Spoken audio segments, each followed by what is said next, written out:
আসসালামু আলাইকুম। এডুকেশন বাংলাদেশ ইবিডির পক্ষ থেকে আপনাদের সবাইকে স্বাগতম। আমি Mohammad Ishraq Tausif, Rajshahi medical college 4th ইয়ারে অধ্যয়নরত। আজকে তোমাদের সামনে যে চ্যাপ্টারটা নিয়ে আসছি সেটা হচ্ছে জুওলজির খুব গুরুত্বপূর্ণ একটা চ্যাপ্টার, চ্যাপ্টার 5। এই চ্যাপ্টারটা থেকে তোমাদের এইচএসসিতে কোশ্চেন আসে, রিটেন আসে, এমসিকিউ আসে এবং খুব গুরুত্বপূর্ণ একটা চ্যাপ্টার। যদি বুঝে পড়ো তাহলে এটা খুব সহজ একটা চ্যাপ্টার এবং ছোট। ঠিক আছে, তো চলো আমরা শুরু করি। Zoology chapter 5। আচ্ছা, তোমার এই চ্যাপ্টারের নামটা কি? নামটা হচ্ছে শ্বসন ও শ্বাসক্রিয়া। মানে তোমার এই চ্যাপ্টারে মেইনত শ্বসন নিয়ে আলোচনা করব এবং তারপরে শ্বাসক্রিয়া, আমরা কিভাবে নিঃশ্বাস নিচ্ছি, ঠিক আছে, কিভাবে ছাড়তেছি, এসব নিয়ে আমরা আলোচনা করব ইন ডিটেলস। তো দেখো, ফার্স্টে আমরা এই শ্বসনের সংজ্ঞাটা একটু পড়ি, কারণ এই সংজ্ঞাটা হচ্ছে তোমার এই পুরো চ্যাপ্টার একটা সামারি বলা যায়, যে তোমার আসলে কি হচ্ছে এটা তুমি একটু বোঝো। আমি একটু বাংলায় বলি আগে, তারপরে তোমার সংজ্ঞাটা পড়ে বোঝাচ্ছি। তুমি একটা খাবার খেলা, ঠিক আছে, খাবারটা মনে করো তোমার গ্লুকোজ হলো বা যাই হলো, তুমি খেলা। খাওয়ার পরে এই গ্লুকোজটা কি করতেছে, তোমার অক্সিজেনের সাথে বিক্রিয়া করতেছে। আর তোমরা তো 9-10 থেকে পড়ে আসছো যে অক্সিজেনের সাথে যে কোনো কিছু বিক্রিয়া করা মানেই জারিত হওয়া, ঠিক আছে। তো তোমার এই খাদ্যটা তুমি যেটা খেলা সেটা তোমার অক্সিজেনের সাহায্যে বিক্রিয়া করে সেটা জারিত হলো, জারিত হয়ে তোমার শরীরের ভিতরেই কার্বন ডাইঅক্সাইড, পানি এবং শক্তি উৎপন্ন হলো, ঠিক আছে। এটা তোমরা অনেক আগে থেকে পড়ে আসতেছো, এটা খুব কমন বিক্রিয়া, 9-10 এটা তোমরা বায়োলজিতে পড়ছো। তো এখানে দেখো, তোমার কার্বন ডাইঅক্সাইড, পানি, এই দুটো হচ্ছে এটা উপজাত বা বাই প্রোডাক্ট, এবং তারপরে হচ্ছে যেটা শক্তি উৎপন্ন হচ্ছে, ঠিক আছে, এটাও একটা বাই প্রোডাক্ট, শক্তি। এই শক্তি দিয়ে কিন্তু আমরা কাজ করতেছি। তো দেখো, এইবার আমরা সংজ্ঞাটা পড়ি এবং এটার সাথে মিলাই। যে জৈব রাসায়নিক প্রক্রিয়ায়, এটা কিন্তু একটা তোমার জৈব রাসায়নিক প্রক্রিয়া, জীব পরিবেশ থেকে গৃহীত অক্সিজেন দিয়ে কোষ মধ্যস্থ খাদ্যবস্তুকে জারিত করে, এইটুকু আগে বুঝো। তোমার যে কোষের মধ্যে যে খাদ্যবস্তু আছে, মানে তোমরা যখন 3 অধ্যায় পড়বা তখন দেখবা যে আমরা যে বড় বড় খাবার খাই, মানে হচ্ছে মনে করো ভাত খেলাম বা মাছ খেলাম, এইগুলো যখন আমাদের বডির ভিতরে যায় আস্তে আস্তে, মানে ছোট হতে হতে হতে হতে এক সময় সেটা কোনোটা গ্লুকোজ, কোনোটা অ্যামিনো অ্যাসিড, কোনোটা ফ্যাটি অ্যাসিড, গ্লিসারল, মানে পরিণত হয়। তো দেখো, মনে করো তোমার একদম লাস্ট স্টেজ গ্লুকোজে পরিণত হয়ে গেছে, সেইটার পরের ঘটনা নিয়ে আমরা আলোচনা করতেছি, ঠিক আছে। দেখো, তোমার এই গ্লুকোজটা যখন অক্সিজেনের সাথে বিক্রিয়া করলো তখন কি করলো, সেটা একটা জারিত হইলো, জারিত হয়ে খাদ্যবস্তু জারিত করে খাদ্যের স্থিতি শক্তিকে তাপ শক্তি, গতিশক্তিতে পরিণত করে, মানে এটা কেবল একটা স্থিতি শক্তি আকারে ছিল। এখন তুমি এই শক্তিটাকে ইউজ করতে পারবা। এই যে মনে করো আমি ক্লাস নিচ্ছি বা তোমরা বসে আছো খাচ্ছ বা তোমরা একটা কাজ করতেছো, খেলতেছো, এই যে একটা শক্তিকে ইউজ করতেছো, খাবারটা খাওয়ার পরে সেই শক্তিটাকে ইউজ করতেছো, সেটাকে বলতেছে যে স্থিতি শক্তিকে তাপ এবং গতিশক্তিতে পরিণত করতেছে। ওকে, আচ্ছা, করে মুক্ত করে এবং উপজাত উপজাত হিসেবে কার্বন ডাইঅক্সাইড এবং পানি উৎপন্ন করে। সো তোমার আলটিমেট এই চ্যাপ্টারের মেইন থিমটা কি? তুমি একটা খাবার খাইছো, খাবার খাওয়ার পরে সেটা ছোট ছোট টুকরায় পরিণত হয়েছে, মানে তোমার একদম লাস্ট স্টেজ তোমার গ্লুকোজ হয়েছে বা অ্যামিনো অ্যাসিড হয়েছে বা ফ্যাটি অ্যাসিড, গ্লিসারল হয়েছে। আমি এখানে গ্লুকোজের উদাহরণটা নাচ্ছি। গ্লুকোজ হওয়ার পরে সেটা কি হলো, কোষের ভিতরে তোমার অক্সিজেনের সাথে বিক্রিয়া করলো, বিক্রিয়া করে কার্বন ডাইঅক্সাইড, পানি এবং শক্তি, এই শক্তি দিয়ে তুমি কাজ করতেছো। ওকে, ফাইন। তো আমরা পরের টপিকে চলে যাই, মানুষের শ্বসনতন্ত্র। আমাদের এই শ্বসনতন্ত্র আমাদের হচ্ছে 3টা পার্ট, এই শুরু থেকে শুরু করে একদম লাংস পর্যন্ত, এটাকে আমরা 3টা ভাগে ভাগ করছি। কি কি দেখো, প্রথমটা হচ্ছে তোমার বায়ু গ্রহণ ও ত্যাগ অঞ্চল, এটা হচ্ছে এ নাম্বার, ঠিক আছে। এটাকে তুমি মুখস্থ করার দরকার নেই, তুমি তো নিজের বডির সাথে মিলাও এবং মিলায় মিলায় পড়ো। প্রথমটা কি দেখো, সম্মুখ নাসারন্ধ্র। আমাদের যে নাক, নাকের যে সবার সামনে যে ছিদ্রটা, এটাকে বলা হচ্ছে সম্মুখ নাসারন্ধ্র। ওকে, এরপরে দেখো ভেস্টিবিউল। ভেস্টিবিউল মানে নাকের ভিতরে, আমরা অজু করার সময় দেখো না যে আমরা যখন নাকের ভিতরে আঙ্গুল দিই তখন আমরা দেখতে পাই যে এখানে লোম আছে। তো ভেস্টিবিউল হচ্ছে ভিতরে যে পার্টটা আমরা যেখানে আঙ্গুল দিয়ে হচ্ছে পরিষ্কার করি, সেটাই হচ্ছে ভেস্টিবিউল, এটা হচ্ছে লোম এখানে থাকে। তারপরে দেখো নাসা গহ্বর, ঠিক আছে, এর পরের পার্টটা কি, নাসা গহ্বর, এবং তারপরে আসা হচ্ছে পশ্চাৎ নাসারন্ধ্র, মানে 4টা পার্ট দেখো এইটুক নাকের ভিতরে। প্রথমে সম্মুখ নাসারন্ধ্র, তারপরে তুমি যেটা হচ্ছে লোম থাকে সেই পার্টটার নাম হচ্ছে ভেস্টিবিউল, ভেস্টিবিউলের পরের পার্টটা হচ্ছে নাসা হচ্ছে গহ্বর, এটা একটা গহ্বরের মতো না, নাসা গহ্বর। তারপরে থাকে তোমার পশ্চাৎ নাসারন্ধ্র, মানে এরকম জায়গায় থাকে তোমার পশ্চাৎ নাসারন্ধ্র। ওকে, এরপরে দেখো তোমার নাসা, গলবিল এবং ষড়যন্ত্র। এই যে তুমি এইখান থেকে দেখো, এখান থেকে এসে এই যে নামতেছো তুমি, এই যে নাসা হচ্ছে তোমার গলবিল এবং তারপরে ষড়যন্ত্র, যেটা দিয়ে যে আমরা কথা বলতেছি, আমি কথা বলতেছি ষড়যন্ত্রের মাধ্যমে, তাই না। তো দেখো নাসা, গলবিল। এখন এই ষড়যন্ত্র থেকে আমাদের একটু পড়া আছে। কি কি পড়া আছে দেখো, প্রথম কথাটাই হচ্ছে, তোমরা এইটার নাম শুনছো অ্যাডামস অ্যাপেল। এই দেখো, আমাদের ছেলেদের ক্ষেত্রে বেশি ভালো বোঝা যায়, এই যে এইখানে যে আমাদের একটা উঁচু হয়ে থাকে, এইটা হচ্ছে আমাদের অ্যাডামস অ্যাপেল। তো দেখো, এইটা তোমার কি গলার সামনে উঁচু হয়ে থাকে এবং সামনে থেকে দেখা যায়, আমরা কিন্তু দেখতে পাই। ছেলেদের ক্ষেত্রে এটা বেশি প্রমিনেন্ট, মেয়েদের ক্ষেত্রে এটা কম প্রমিনেন্ট। ওকে, এরপরে দেখো এটা হচ্ছে কি তোমার কয়েকটি তরুণাস্থি দিয়ে তৈরি। আমাদের যে এই ইয়াটা ষড়যন্ত্রটা, এটা হচ্ছে আমাদের কয়েকটা তরুণাস্থি দিয়ে তৈরি, ঠিক আছে। তরুণাস্থিগুলোর অনেকগুলো নাম আছে, এটার মধ্যে সবচেয়ে বড় যে তরুণাস্থি সেটা হচ্ছে থাইরয়েড। এটা তোমার একটা এমসিকিউ এখান থেকে, ঠিক আছে। আচ্ছা, আমি এই চ্যাপ্টারটা হচ্ছে পড়াতে পড়াতে তোমাদের বলে দিব যে কোথায় এমসিকিউ আসবে, কোথায় সিকিউ আসবে। আমি ওভারঅল একটা পরপর পড়ায় যাচ্ছি, ঠিক আছে। তো এইগুলা হচ্ছে তোমার মেনত এমসিকিউ এর জন্য পড়া। আচ্ছা, তো এটা হচ্ছে কি তোমার থাইরয়েড তরুণাস্থি। এরপর দেখো তোমার এই ষড়যন্ত্রের মেইন কাজটা কি। ষড়যন্ত্রের মেইন কাজটা কি? ষড়যন্ত্রের মেইন কাজটা হচ্ছে তোমার শব্দ তৈরি করা বা স্বর তৈরি করা। আমরা যে কথা বলতেছি এখানে কিন্তু আমাদের অনেকগুলো পেশি বা মাসেল আছে। এই মাসেলগুলো কি করতেছে, এইটার মাধ্যমে তোমার এই ষড়যন্ত্রটা নড়তেছে। নড়ার ফলে কি হচ্ছে, তোমার এখানে স্বর বা শব্দ তৈরি হচ্ছে। ক্লিয়ার?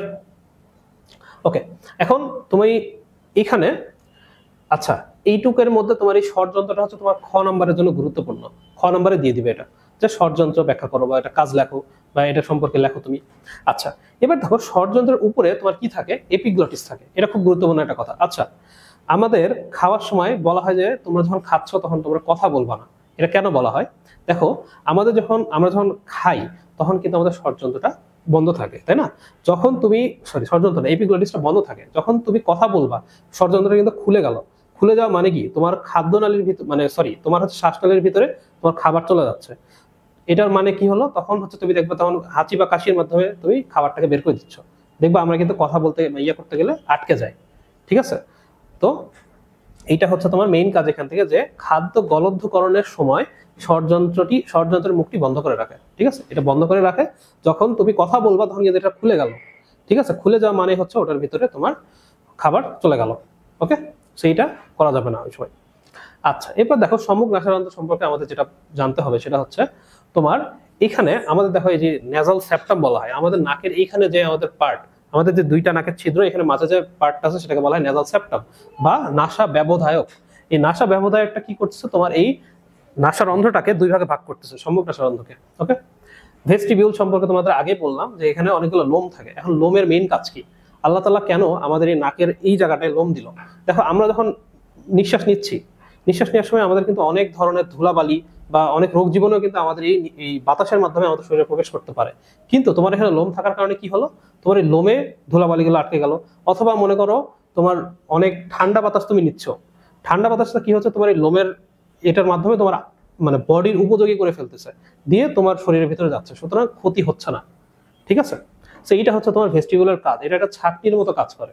খুব গুরুত্বপূর্ণ একটা এমসিকিউ।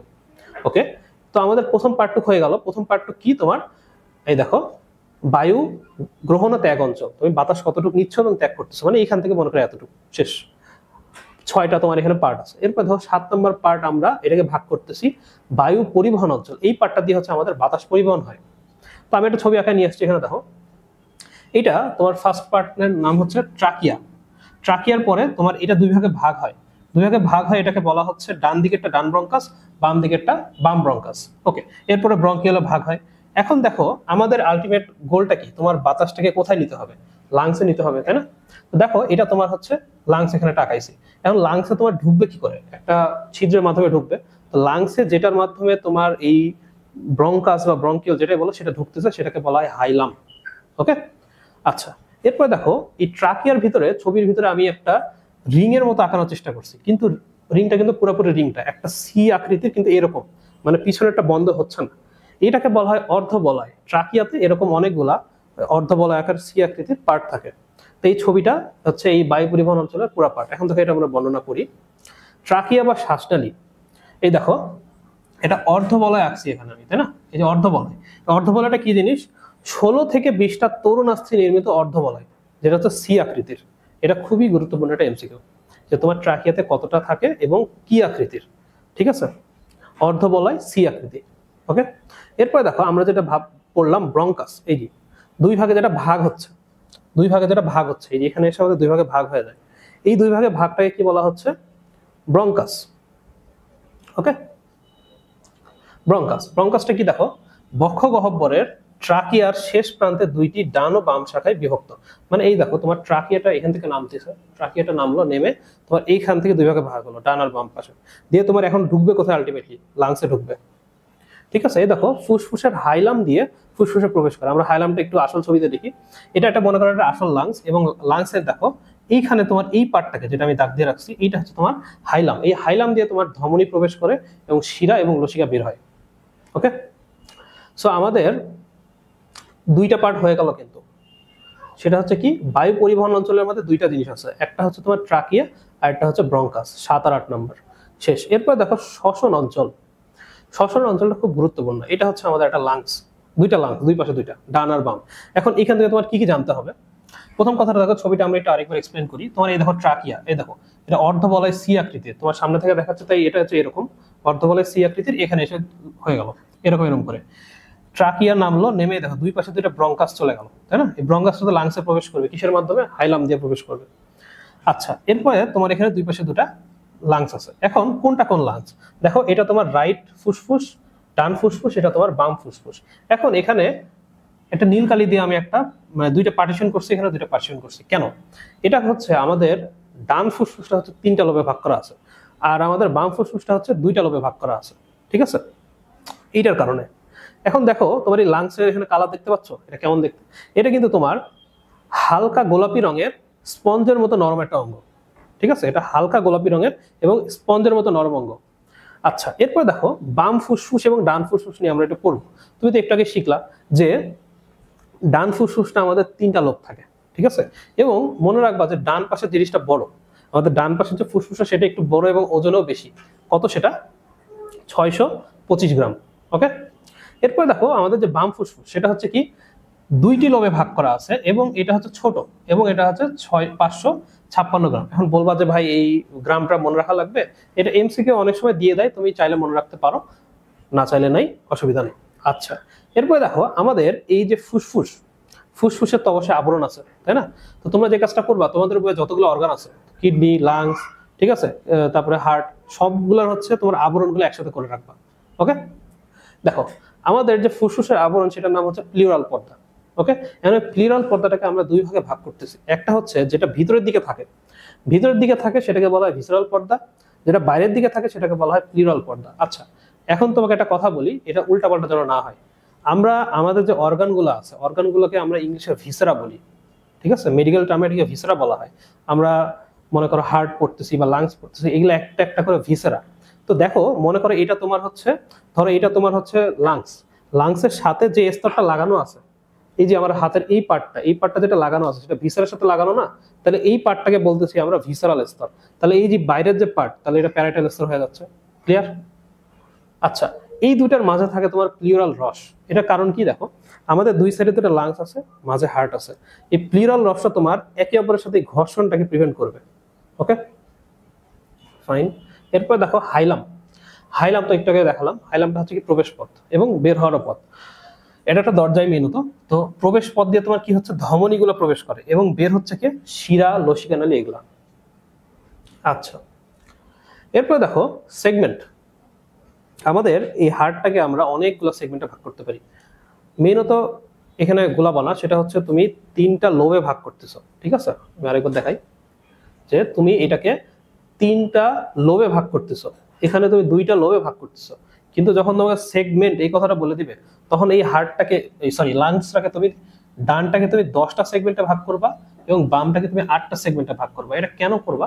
এটা হচ্ছে তোমার মেনত, ধরে নাও তোমার এইখানে মনে করো এটার নাম হচ্ছে মনে করো এপিক্যাল লোব, এই এপিক্যাল লোবে মনে করো ক্যান্সার হয়েছে বা কোনো একটা ইনফ্লামেশন হয়েছে, তখন এইটুককে আমি নিয়ে কাজ করব, এই জন্য এইটাকে আমরা ভাগ করতেছি আলাদা আলাদা করে, ঠিক আছে? ছোট ছোট করে আমরা ভাগ করতেছি লোব আকারে। আচ্ছা, তো দেখো সেগমেন্ট কয়টা করে? সেগমেন্ট হচ্ছে আমাদের ফুসফুস, ডান ফুসফুসের 10টা এবং বাম ফুসফুসের 8টা। ফাইন। এবার দেখো প্রতিটি সেগমেন্ট আবার লোবিউলে ভাগ করা থাকে, ঠিক আছে? প্রত্যেকটা সেগমেন্টকে আমরা আবার লোবিউলে ভাগ করতেছি। এখন তোমাদের যে বই, সেই বইয়ে প্রথম পেজে লেখা আছে যে লোবিউল হচ্ছে ফুসফুসের কার্যকরী একক, পরের পেজে লেখা আছে হচ্ছে কি অ্যালভিওলাস ফুসফুসের কার্যকরী একক। এখন পরীক্ষায় আসলে তুমি কোনটা দিবা? বেশি অ্যাকুরেট হচ্ছে তোমার অ্যালভিওলাস, ঠিক আছে? এবং একটু কম অ্যাকুরেট হচ্ছে, দুটোই অ্যাকুরেট, আসলে সত্যি কথা দুটোই অ্যাকুরেট হচ্ছে, অ্যালভিওলাস লোবিউল দুটো, কিন্তু বেশি অ্যাকুরেট হচ্ছে অ্যালভিওলাস। কিন্তু মনে করো এমসিকিউ পরীক্ষা দিতে গেছো, তোমার ওখানে অপশনে দেওয়া আছে অ্যালভিওলাস, দেওয়া আছে লোবিউল, তুমি অবশ্যই অ্যালভিওলাস মারবা। যদি তোমার অ্যালভিওলাস দেওয়া না থাকে তাহলে তুমি লোবিউল দাগাবা, ঠিক আছে?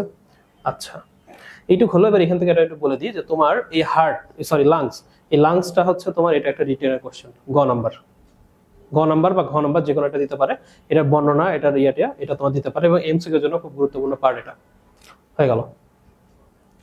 এরপরে দেখো ব্রঙ্কিয়াল বা শ্বসন বৃক্ষ, এই জিনিসটা কি জিনিস, ঠিক আছে। দেখো আমাদের যে প্রাইমারি ব্রঙ্কাস বলতে কি কোনটা, দেখো তুমি এইখানে এটা তোমার তো ট্রাকিয়া ছিল, ট্রাকিয়া থেকে এই যে চলে গেল, এইটা হচ্ছে তোমার প্রাইমারি ব্রঙ্কাস, ঠিক আছে। এই প্রাইমারি ব্রঙ্কাস থেকে কি হচ্ছে, সেকেন্ডারি ব্রঙ্কাস তৈরি হয়। সেকেন্ডারি ব্রঙ্কাস থেকে তোমার টার্সিয়ারি বা সেগমেন্টাল ব্রঙ্কাস তৈরি হয়। মানে বিষয়টা কি, তোমার এইটাই হচ্ছে ভাগ হচ্ছে, এইটা মনে করো তোমার সেকেন্ডারি আরো ভাগ হচ্ছে, আরো অনেক ক্ষুদ্র ক্ষুদ্র ভাগ হচ্ছে, ঠিক আছে। অনেক মানে অনেক অল্প আঁকলাম, এখানে মনে করো অনেকগুলো ভাগ হচ্ছে, এবং এখানে তোমার আলটিমেটলি কি হচ্ছে, অ্যালভিলাস গুলো থাকে। সো এই যে দেখো তোমার প্রাইমারি, সেকেন্ডারি, টার্সিয়ারি, এইটাকে বলা হচ্ছে কি তোমার, এবং তারপরে লাস্টে ব্রঙ্কিয়াল, মানে একদম ছোট ব্রঙ্কিয়াল, এই পুরাটাকে তোমার বলা হচ্ছে শ্বসন বৃক্ষ। সো এটা অনেক সময় খ নম্বরে দিয়ে দেয় যে শ্বসন বৃক্ষ, বা কাকে বলে ক নম্বরে অনেক সময় দেয়, তো এটা এখান থেকে পড়বা। আচ্ছা, এরপর দেখো অ্যালভিওলাস, এইটা হচ্ছে তোমার বলতে পারো এই চ্যাপ্টারের একটা মোস্ট ইম্পর্টেন্ট একটা টপিক, অ্যালভিওলাস। অ্যালভিওলাসটা আসলে কি জিনিস, এটা নিয়ে আমরা একটু পড়বো। দেখো তোমার হচ্ছে অ্যালভিওলাস হচ্ছে ফুসফুসের কার্যকারী একক, প্রথম কথাই হচ্ছে এটা, অ্যালভিওলাস হচ্ছে ফুসফুসের কার্যকারী একক। এটা দেখতে কেমন, দেখো ছবির দিকে তাকাও, এখানে নাই, তো এটার হচ্ছে মেইনত হচ্ছে তোমার দেখতে, মনে করো এখানে অনেকগুলা ছোট ছোট, এরকম মনে করো অনেকগুলা ছোট ছোট আঙ্গুরের থোকার মতো, ঠিক আছে, ছোট ছোট ছোট ছোট অনেকগুলা থাকে। এটা হচ্ছে তোমার কেমন, আঙ্গুরের থোকার মতো এবং বুদবুদ সদৃশ, মানে দেখো একদম ছোট ছোট না, বুদবুদ সদৃশ। এবং এখানে দেখো গ্যাস বিনিময় তল থাকে, মানে তোমার এটা এতগুলা ছোট ছোট, তোমার এই যে এতগুলা ছোট ছোট ছোট ছোট থাকে, যে এটার একটা গ্যাস বিনিময় একটা তল তৈরি করে। ওকে, এরপরে তোমার এখান থেকে একটু এমসিকিউ আছে তিনটা, সেটা পড়ো। যে নবজাতক শিশুর ফুসফুসে 20 মিলিয়ন, 8 বছরে 300 মিলিয়ন, এবং পূর্ণবয়স্কের ক্ষেত্রে 700 মিলিয়ন, এই তিনটা সংখ্যা অবশ্যই মনে রাখবা, যে কোনো একটা এমসিকিউ দিয়ে দেয়। যে নবজাতকে কত, 8 মিলিয়ন, তারপরে হচ্ছে তোমার 8 বছর বয়সে কত, 300 মিলিয়ন, আর লাস্টে হচ্ছে তোমার পূর্ণবয়স্ক, তাদের ক্ষেত্রে কি 700 মিলিয়ন। ওকে, এমসিকিউ এটা। এরপর দেখো তোমার এই যে এগুলোর বাইরের দিকে প্রচুর পরিমাণে কৈশিক জালিকা নিবিড়ভাবে অবস্থান করে, কৈশিক জালিকা থাকে এখানে অনেকগুলা। এই ছবির দিকে তো তুমি তাকাও, এই ছবিটা অবশ্যই প্র্যাকটিস করে যাবা। এই দেখো কৈশিক নালী থাকে এখানে, ঠিক আছে, এইটা তোমার অ্যালভিওলাস, এই ফাঁকা জায়গাটা এটা তোমার অ্যালভিওলাস। অ্যালভিওলাসের বাইরে হয় যে কৈশিক নালী থাকে, ঠিক আছে, কৈশিক নালী। এবং এটার উৎপত্তি কোথায়, এটা একটা এমসিকিউ। পালমোনারি ধমনী থেকে এগুলো উৎপত্তি হয় এবং পুনরায় মিলে পালমোনারি শিরা গঠন করে। ওকে, এটা একটা বেসিক পড়া, যাই হোক। আচ্ছা, এরপরে দেখো প্রত্যেক অ্যালভিওলাসের প্রাচীরে স্কোয়ামাস এপিথেলিয়াম কোষ থাকে, এটা হওয়ার কারণে সহজে গ্যাসের ব্যাপন ঘটে। তোমার যদি অ্যালভিওলাসের মেইন কথা বলতে বলে, যে বলো অ্যালভিওলাস মেইন মানে কেন এখানে গ্যাসের বিনিময় হচ্ছে, ঠিক আছে, এটা কেন হচ্ছে, মেইন কথাই হচ্ছে তোমার অ্যালভিওলাসের প্রাচীরে স্কোয়ামাস এপিথেলিয়াম থাকে, এইটার কারণে ব্যাপন হয়, ঠিক আছে। এখন তুমি বলছো ভাই ব্যাপন হয় দিয়ে গ্যাসের বিনিময় হয়, গ্যাসের বিনিময়টা কি জিনিস, এটা তোমাকে এটা শর্টে একটু বোঝাই, ঠিক আছে, খুব সংক্ষেপে জিনিসটাকে তোমাকে একটু বোঝাই। তোমরা যারা হার্টের ক্লাস করছো বা করবা, ঠিক আছে, তাদের ক্ষেত্রে একটু সহজ হবে বোঝাটা। এখানে আমি একটু দেখাই, দেখো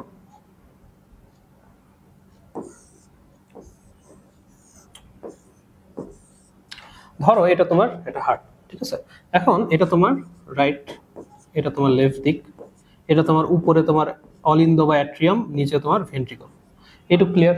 এখন আমি এখানে পুরোটা বর্ণনা করতেছি না, আসল জিনিসটা তোমাকে বলি। তোমার এইখান থেকে যখন বের হচ্ছে, ঠিক আছে, পালমোনারি ধমনী বের হচ্ছে, পালমোনারি ধমনী বের হয়ে সেটা হচ্ছে আমাদের এই যে ফুসফুসে যায়, ফুসফুসে যায়, ঠিক আছে, পালমোনারি ধমনী বের হয়।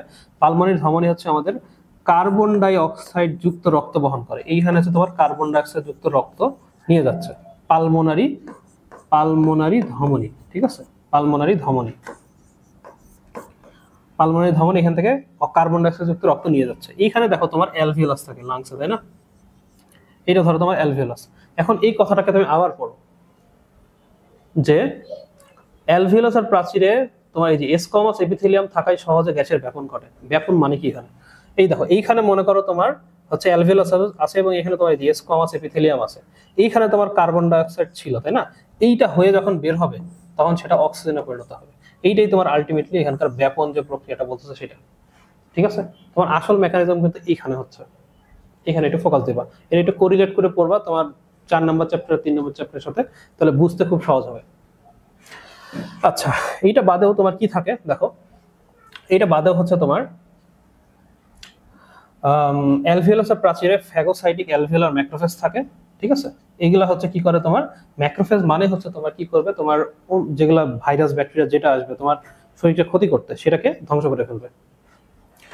ওকে, এরপরে দেখো তিনটা ওয়ার্ড তোমাকে মনে রাখতে হবে। এই তিনটা ওয়ার্ড মনে রাখলে তোমার এই পরের মেকানিজমটা তুমি বুঝতে পারবে যে আসলে অ্যালভিওলাসের গুরুত্ব কেন, আল্লাহ অ্যালভিওলাস কেন বানাইছে, না দিলেও তো পারতো, তাই না। দেখো এটা আমরা একটু এস দিয়ে মনে রাখবো। প্রথমটা হচ্ছে সেপ্টাল কোষ বা সেপ্টাল সেল। তোমার অ্যালভিওলাসের প্রাচীরে সেপ্টাল কোষ থাকে, এক নম্বর কথা। সেকেন্ড কথা হচ্ছে এরা সারফেক্টেন্ট রিলিজ করে। সারফেক্টেন্ট হচ্ছে ডিটারজেন্ট জাতীয় পদার্থ।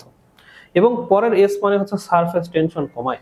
এখন এটা কেন দরকার, ঠিক আছে, এটার দরকারটা কেন, মানে আমার সেপ্টাল কোষ কেন থাকবে, সারফেক্টেন্ট কেন রিলিজ করবে, সারফেস টেনশন কেন কমাবে, তাই না। দেখো এটা আমরা একটু পড়ি। এই যে অ্যালভিওলাসের প্রাচীরে সেপ্টাল কোষ নামে কিছু বিশেষ কোষ থাকে যা প্রাচীরের ভিতরের দিকে সারফেক্টেন্ট নামক ডিটারজেন্ট অনুরূপ ফসফোলিপিড রাসায়নিক পদার্থ নিঃসরণ করে। সারফেক্টেন্ট সারফেস টেনশন হ্রাস করে, অ্যালভিওলাসকে চুপসে যাওয়া থেকে রক্ষা করে। মেইন কথা হচ্ছে এটা। এই দেখো আমি নিঃশ্বাস নিচ্ছি বা তুমি নিঃশ্বাস নিচ্ছ, এখন যদি তোমার অ্যালভিওলাসটা চুপসে যায়, তোমার অ্যালভিওলাসটা যদি কোনো কারণে চুপসে গেল, তুমি কি আর বাতাসটা বের করে দিতে পারতেছো, আর পারতেছো না তো। তোমার এইটাই তো মেকানিজম, তোমার যখন তোমার অ্যালভিওলাসটা চুপসাচ্ছে আবার হচ্ছে ঠিক হচ্ছে, তখনই কিন্তু তুমি নিঃশ্বাস নিতে পারতেছো, মানে শ্বাস ছাড়তে পারতেছো। কিন্তু তোমার যদি কোনো কারণে অ্যালভিওলাসটা না থাকে বা ক্ষতিগ্রস্ত হয়, তুমি কি নিঃশ্বাসটা নিতে পারবা বা ছাড়তে পারবা, পারবে না তো। তো এইটাই তোমার মেইন মেকানিজম, যে তোমার সেপ্টাল কোষ থাকে, সেখান থেকে সারফেক্টেন্ট রিলিজ হয়, সেটা তোমার সারফেস টেনশন কমায়। সারফেস টেনশন কমানো মানেই তোমার হচ্ছে অ্যালভিওলাসটা চুপসে যাবে না, মানে তোমার শ্বাস প্রশ্বাস ঠিক আছে। ওকে, আচ্ছা এরপরে দেখো খুব গুরুত্বপূর্ণ একটা এমসিকিউ, সেটা হচ্ছে কি যে 23 সপ্তাহ বয়স্ক মানব ভ্রূণে সর্বপ্রথম সারফেক্টেন্ট ক্ষরণ শুরু হয়। মানে তুমি যখন মায়ের পেটে ছিলা, ইন্ট্রাইউটেরাইন লাইফের যখন তোমার 23 সপ্তাহ বয়স ছিল, তখন তোমার প্রথম সারফেক্টেন্ট রিলিজ মানে ক্ষরণ শুরু হয়, ঠিক আছে। সারফেক্টেন্ট ক্ষরণ শুরু হয়েছে মানে তুমি 23 সপ্তাহের পর থেকে, 23 সপ্তাহের পর থেকে তুমি নিঃশ্বাস নেওয়া শুরু করছো মায়ের পেটে। তার আগ পর্যন্ত কিন্তু তোমার কোনো অস্তিত্বই ছিল না, মানে অস্তিত্ব ছিল না বলতে তুমি নিঃশ্বাস নিচ্ছিল না, তারপরে তুমি নিঃশ্বাস নেওয়া শুরু করছো। দেখো 24 সপ্তাহের আগে মানব ভ্রূণকে স্বাধীন অস্তিত্বের অধিকারী গণ্য করা হয় না। তোমাকে যে কথাটা বললাম আমি দুইবার রিপিট করছি এই কারণে, 23 সপ্তাহের পরে, কারণ হচ্ছে তোমার 24 সপ্তাহে আগ পর্যন্ত, 24 সপ্তাহ যখন তোমার হবে তখনই তোমাকে বলা হবে যে না ইউ আর এ ভ্রূণ, ওকে, ইউ আর এ এমব্রায়ো। ওকে, তো এখান থেকে তোমার যেটা বললাম এইটুক টপিক, এই যে অ্যালভিওলাসের গঠন খুবই খুবই গুরুত্বপূর্ণ, ঠিক আছে। তোমার যদি রিটেনে এখান থেকে কিছু আসে, অ্যালভিওলাসে আসবে। সো তুমি এই ছবিটা আঁকবা, এই ছবিতে যেগুলো আছে তোমাকে দেখাই দিই। দেখো এই যে ইলাস্টেন তন্তু, কোলাজেন, শ্বেত রক্তকণিকা লাগবে না এখানে। এই যে এইটা হচ্ছে তোমার অ্যালভিওলাস, ঠিক আছে। তারপরে হচ্ছে কি তোমার এটা তোমার স্কোয়ামাস এপিথেলিয়াম, সারফেক্টেন্ট, কৈশিক নালী, এটা। ওকে, এটুক টপিক আশা করি ক্লিয়ার। আচ্ছা এরপরে দেখো শ্বসন তন্ত্রের কাজ, এটা তোমার ঘ নম্বরে দিয়ে দিতে পারে এটার সাথে। তুমি কি কি মনে রাখবা, প্রথম কথা হচ্ছে তোমার 9টা পয়েন্ট আছে না, পয়েন্টগুলো মনে রাখার চেষ্টা করবা। তুমি পয়েন্ট মনে রাখলেই পরে বানায় লিখতে পারবা। দেখো শ্বসন গ্যাসের বিনিময়, কার্বন ডাইঅক্সাইড আর অক্সিজেনের বিনিময় হচ্ছে, তাই না। তুমি অক্সিজেন নিচ্ছ, কার্বন ডাইঅক্সাইড ছাড়তেছো। ওকে, আবার দেখো তুমি যদি ভিতরে চিন্তা করো, এইখানে এই যে এই জায়গাটায় তোমার কিন্তু লাংসের যে অ্যালভিওলাস, সেখানে যে হার্ট থেকে যে রক্ত যাচ্ছে, কার্বন ডাইঅক্সাইড আর অক্সিজেন। তুমি যদি এটা ব্যাখ্যা পুরোটা দেখতে চাও, তাহলে ওই যে আমার হচ্ছে 4 অধ্যায়ের যে ক্লাসটা নিয়েছি হার্টের, সেটা দেখবা, তুমি পুরো হার্টটা ক্লিয়ার হয়ে যাবে ইনশাল্লাহ, ঠিক আছে। এরপর দেখো শক্তি উৎপাদন, ঠিক আছে, পানি সাম্য, এটা গুরুত্বপূর্ণ একটা এমসিকিউ। দেখো 400 থেকে 600 মিলিলিটার পানি আমাদের শরীর থেকে বের হয়ে যায় নিঃশ্বাসের মাধ্যমে। ওকে, তাপ নিয়ন্ত্রণ মানে তোমার শরীরের ভারসাম্য রক্ষা করতেছে, বেশি হিটও হচ্ছে না, বেশি কোল্ডও হচ্ছে না। অ্যাসিড ও ক্ষারের সমতা, শক্তি উৎপাদন, হোমিওস্ট্যাসিস, শব্দ উৎপাদন মানে হচ্ছে ল্যারিংসের মাধ্যমে শব্দ উৎপন্ন হয়, ঠিক আছে। এরপরে হচ্ছে উদ্বায়ী গ্যাস, দূষিত পদার্থের প্রবেশ রোধ, এগুলা। হোমিওস্ট্যাসিস মানে হচ্ছে সাম্য অবস্থা। ওকে, এইটুকু আশা করি ক্লিয়ার। তো এইটা হচ্ছে তোমার কি ছিল, এসএসএস মানে তোমার সারফেক্টেন্ট, সেপ্টাল কোষ, সারফেক্টেন্ট আর সারফেস টেনশন কমায়। আচ্ছা এরপরে দেখো আমরা চলে যাই শ্বসনের শারীরবৃত্ত বা ফিজিওলজি অফ রেসপিরেশন। এটা কি জিনিস, কেটে যাচ্ছে কি এটা? আচ্ছা দেখো বহিঃশ্বসন, অন্তঃশ্বসন, এই জিনিসটা নিয়ে আমরা একটু পড়ি আসলে, যে বহিঃশ্বসনটা কি, অন্তঃশ্বসন কি। ওকে, দেখো তোমার বহিঃশ্বসন অন্তঃশ্বসন এটা তোমার খ নম্বরের জন্য গুরুত্বপূর্ণ। এটা দেখো আমি যেভাবে লিখছি তুমিও এভাবে পরীক্ষায় লিখবা। তোমাকে বলবে বহিঃশ্বসন অন্তঃশ্বসনের মধ্যে পার্থক্য লেখো, খ নম্বরে দিবে এটা। প্রথম কথা হচ্ছে বহিঃশ্বসন, বহিঃশ্বসনটা হচ্ছে তোমার ভৌত প্রক্রিয়া, অন্তঃশ্বসনটা তোমার জৈব রাসায়নিক প্রক্রিয়া। সেকেন্ড কথা হচ্ছে বহিঃশ্বসনে তোমার কিছুই লাগবে না এবং এটা ফুসফুসে হবে। ফুসফুসে ঘটে, এনজাইমের কোনো দরকার নাই, শক্তি উৎপন্ন হয় না, মানে সব না। আর যেটা তোমার অন্তঃশ্বসন, অন্তঃশ্বসন মানে তোমার সেলের ইনসাইডে হচ্ছে, ভিতরে হচ্ছে, তোমার জৈব রাসায়নিক প্রক্রিয়া দেহকোষ এবং রক্তে হচ্ছে, কোষে হচ্ছে মানে সেলে হচ্ছে। এনজাইমের ভূমিকা আছে, শক্তি উৎপন্ন হয়। তোমার শ্বসনের মেইন উদ্দেশ্য কি ছিল? শক্তি উৎপন্ন না? দেখো তোমার এইখানে শক্তি মানে তোমার সেলের ভিতরে যে কিন্তু তোমার শক্তি উৎপন্ন হচ্ছে, সেলের বাইরে বহিঃশ্বসন ফুসফুসে যেটা হচ্ছে সেখানে কিন্তু তোমার আলটিমেটলি শক্তি উৎপন্ন হচ্ছে না। আচ্ছা, এরপর দেখো শ্বাস প্রশ্বাস কার্যক্রম, এটা তোমার গ নাম্বার বা ঘ নাম্বারের জন্য খুবই গুরুত্বপূর্ণ একটা টপিক এবং এটা যদি তুমি না বুঝতে পারো তুমি মুখস্থ করে লিখতে পারবে না। জাস্ট তুমি এই আমি যেগুলো বলতেছি সেগুলো শোনো এবং তোমাকে আমি একটা জিনিস শিখাই দিব, এই জিনিসটা তোমার কাছে সবচেয়ে সহজ লাগবে লেখা। ঠিক আছে, ফার্স্টে তুমি এই পার্টগুলোতে এটা একটু আগে দেখছো, তাও এখানে একটু দেখো কোনটা কি। দেখো এটা তোমার হচ্ছে ট্রাকিয়া, এটা তোমার ট্রাকিয়া নামলো। ট্রাকিয়া নেমে দুই সাইডে ব্রঙ্কাস, ঠিক আছে, তারপরে এটা তোমার এই যে লাংস। তারপরে হচ্ছে তোমার এখানে দেখো এই যে এইখানে যেগুলা করা লেখা আছে মানে আঁকানো আছে, এগুলো কি জানো? এগুলো হচ্ছে রিপস বা পরশুকা, আমাদের যে বুকের পাঁজর যেটা, এখানে আমাদের যে পাঁজর আকারে যেটা থাকে এটাকে বলা হচ্ছে কি রিপস বা পরশুকা। এখন তোমাকে একটা টার্ম শিখাই, দেখো এই রিপস বা পরশুকার ইংলিশ নাম হচ্ছে কোস্ট বা কোস্টাল। তো ইন্টার, ইন্টার মানে কি? দুইটার মধ্যবর্তী। ইন্টার কোস্টাল মানে কি? কোস্টাল মানে হচ্ছে তোমার দুইটা রিপস, মনে করো এই দুইটা রিপসের মধ্যবর্তী কোস্টাল। ইন্টার কোস্টাল মাসেল বা ইন্টার কোস্টাল পেশি মানে কি? দুইটা পরশুকা, দুইটা পরশুকার মধ্যবর্তী যে মাসেল থাকে, মনে করো এটা হচ্ছে তোমার দুইটা পরশুকা, এই দুটার মাঝে যে মাসেলটা আছে বা পেশি আছে সেটাকে বলা হচ্ছে কি ইন্টার কোস্টাল পেশি বা ইন্টার কোস্টাল মাসেল। ওকে, আচ্ছা এরপর দেখো আরেকটা জিনিস আমরা শিখবো এখান থেকে, সেটা হচ্ছে ডায়াফ্রাম বা মধ্যচ্ছদা। এটা কি জিনিস? দেখো আমাদের উদর গহ্বর আর বক্ষ গহ্বর, বক্ষ গহ্বর মানে আমাদের বুকের পার্টটা, আর উদর গহ্বর মানে পেট, পেটের পার্টটা, এই দুইটা পার্টকে আলাদা করে রাখতেছে, এটাকে বলা হচ্ছে ডায়াফ্রাম। এই দুইটা পার্টকে আলাদা করে রাখতেছে একটা মাসেল স্তর, খুব পাতলা, এটাকে বলা হচ্ছে কি ডায়াফ্রাম। এই দুইটা নিয়ে আমাদের আজকে পড়া। তুমি যদি এই দুইটা টার্ম বুঝে থাকো তাহলেই তুমি এই টপিকটা বুঝতে পারবা যে ইন্টারকোস্টাল পেশি কি, ডায়াফ্রাম কি, কোথায় থাকে।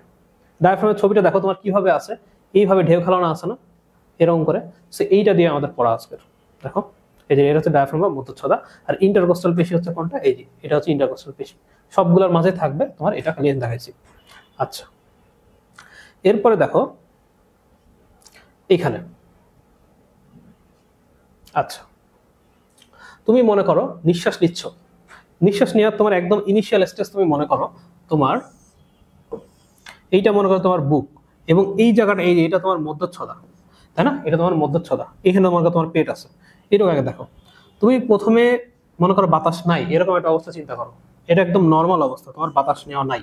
দেখো তো এখানে তোমার এইটুক যে জায়গা, এটুক আয়তনটা কম না? তোমার এরকম অবস্থা কি আয়তন কম না? এখন এই আয়তনটাকে আমি বাড়াবো কেমনে?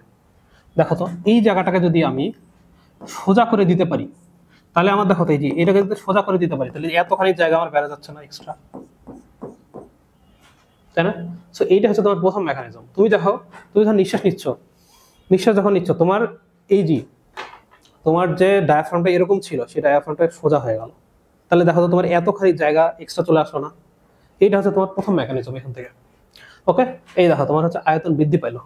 এইখানে আমি আরেকটা ছবি আঁকানোর চেষ্টা করছি, এটা একটু বোঝাই কি জিনিস আসলে। সেটা হচ্ছে দেখো আমাদের রিপস প্রথম অবস্থায়, এটা ধরে নাও আমার রিপস, আমাদের এখানে যে রিপস বা পশুকা এরকম অবস্থায় আছে। তুমি যখন নিঃশ্বাস নিবা এটা নর্মাল অবস্থা, নিঃশ্বাস নিলে তোমার কি হবে? দেখো এইটা তোমার এরকম হয়ে যাচ্ছে না, এরকম ছিল এইরকম হয়ে যাচ্ছে না, আমি এইভাবে দেখাই, দেখো এরকম ছিল তোমার এইভাবে বড় হয়ে যাচ্ছে, মানে দেখো তোমার এইটুকু জায়গা তোমার বেশি এক্সট্রা অ্যাড হচ্ছে, মানে কি তোমার আয়তন বাড়লো। সো এইটা এখানে একটু আঁকানোর চেষ্টা করছি আমি, যে এটা মনে করো তোমার নর্মাল একটা অবস্থা। তুমি যখন হচ্ছে বাতাসটা নিচ্ছ, নিঃশ্বাস নিচ্ছ, তখন তোমার কি হচ্ছে? এই দেখো এইটুক এক্সট্রা জায়গায় যে হলুদ আর কালোর মাঝে এইটুক এক্সট্রা জায়গা হচ্ছে কি তোমার এক্সট্রা অ্যাড হচ্ছে, তাহলে তোমার আয়তন বাড়লো না? মানে দেখো তুমি যখন প্রথমে তোমার ডায়াফ্রামটা নিচু হচ্ছে তখন তোমার এই বরাবর আয়তন বাড়লো, যখন তোমার পরশুকাটা সোজা সামনে যাচ্ছে তোমার এই বরাবর আয়তন বাড়লো, মানে কি তোমার ওভারঅল বুকের আয়তনটা বেড়ে গেল না? নিঃশ্বাস যখন তুমি নিচ্ছ তখন তোমার বুকটা এরকম ফুলে উঠলো। ওকে, এইটা হচ্ছে তোমার কি বলে প্রশ্বাসের মেকানিজম। এবার বলবা নিঃশ্বাসের মেকানিজমটা কি? নিঃশ্বাসের কোনো মেকানিজমই নাই, এটা হচ্ছে একটা নিষ্ক্রিয় একটা প্রক্রিয়া। মানে তোমার প্রশ্বাস নিলে অটোমেটিকলি নিঃশ্বাস তোমার বের হয়ে আসবে, বাতাস ঢুকলে অটোমেটিক বাতাস বের হয়ে আসবে। কারণ কি, তোমার এই জিনিসটাই তোমার উল্টাভাবে ঘটবে। মানে দেখো তোমার এখন তোমার এরকম হয়েছিল তাই না, এখন তোমার এরকম করে উঠে যাবে উপরে, মানে ডায়াফ্রামটা তোমার এরকম ছিল উপরে উঠে গেল, মানে তোমার বাতাস বের হয়ে গেল, শেষ, তাই না? আবার তোমার পশুকাটা এরকম ছিল, দেখো পশুকাটা তোমার এরকম ছিল, তুমি এরকম হয়ে গেল, মানে কি বাতাসটা এরকম বের হয়ে গেল, এটাই। ওকে, এবার দেখো তুমি এটা তোমাকে বুঝালাম, তুমি পরীক্ষায় কিভাবে লিখবা, পরীক্ষায় লেখাটা এখানে লিখে দিছি। দেখো তোমার প্রশ্বাস, প্রথম কথা হচ্ছে কি তোমার ডায়াফ্রাম সংকুচিত হবে, তাই না? ডায়াফ্রাম সংকুচিত হওয়া মানে একটু বোঝো, তোমার ডায়াফ্রাম নর্মাল এরকম ছিল, ডায়াফ্রাম সংকুচিত হওয়া মানে তোমার এরকম হয়ে গেল, এটাই। এরকম ছিল এরকম হয়ে গেল, মানে তোমার বাতাসের মানে জায়গাটা বেড়ে গেল তোমার বাতাস নেওয়ার। মানে কি তোমার বক্ষ গহ্বরের অনুদৈর্ঘ্য ব্যাস বাড়লো, অনুদৈর্ঘ্য মানে তোমার এই বরাবর ব্যাস বাড়লো, অনুদৈর্ঘ্য মানে তোমার এই বরাবর ব্যাস বাড়লো। থার্ড পয়েন্ট, পশুকা বা রিপস গুলোর উপরে উঠে আসা। দেখো তোমার নর্মাল এরকম ছিল, পশুকাগুলো তোমার এরকম হয়ে গেল, মানে তোমার এই যে জায়গা বেড়ে গেল। আচ্ছা, এরপরে দেখো বক্ষ গহ্বরের পার্শ্বীয় এবং অগ্র পশ্চাতের ব্যাসও বেড়ে যায়, মানে তোমার চতুর্দিকে মানে এদিকে বেড়ে যাচ্ছে, চারদিকে বেড়ে গেল। এরপর দেখো ইন্টারকোস্টাল পেশি, ইন্টারকোস্টাল পেশি মানে কি, এই দেখো দুইটা পশুকা, মানে সব এই পশুকার মাঝের পেশি, এই পশুকার মাঝের পেশি, পশুকার মাঝের পেশিগুলো সংকোচন হচ্ছে, সংকোচন হওয়া মানেই তোমার এরকম হয়ে গেল, সামনে চলে আসলো। মানেই দেখো তোমার অনুপ্রস্থ ব্যাস বাড়া, মানে তোমার এই বরাবর ব্যাসটা বেড়ে গেল, এই বরাবর বাড়লো, এই বরাবর বাড়লো, মানে কি তোমার আলটিমেটলি বক্ষ গহ্বরের আয়তন বেড়ে গেল, মানেই তোমার অনুপ্রস্থ ব্যাস বাড়া মানে বক্ষ গহ্বরের আয়তন বেড়ে গেল এবং তোমার প্রশ্বাস হয়ে গেল। সো এইটা তোমার রিটেনের জন্য খুবই খুবই গুরুত্বপূর্ণ এবং রিপিটেটেড একটা টপিক, প্রতিবারই দেখা যায় এই টাইপ একটা কোশ্চেন দিয়ে দেয়, নিঃশ্বাস প্রশ্বাস প্রক্রিয়া ব্যাখ্যা করো, ঠিক আছে?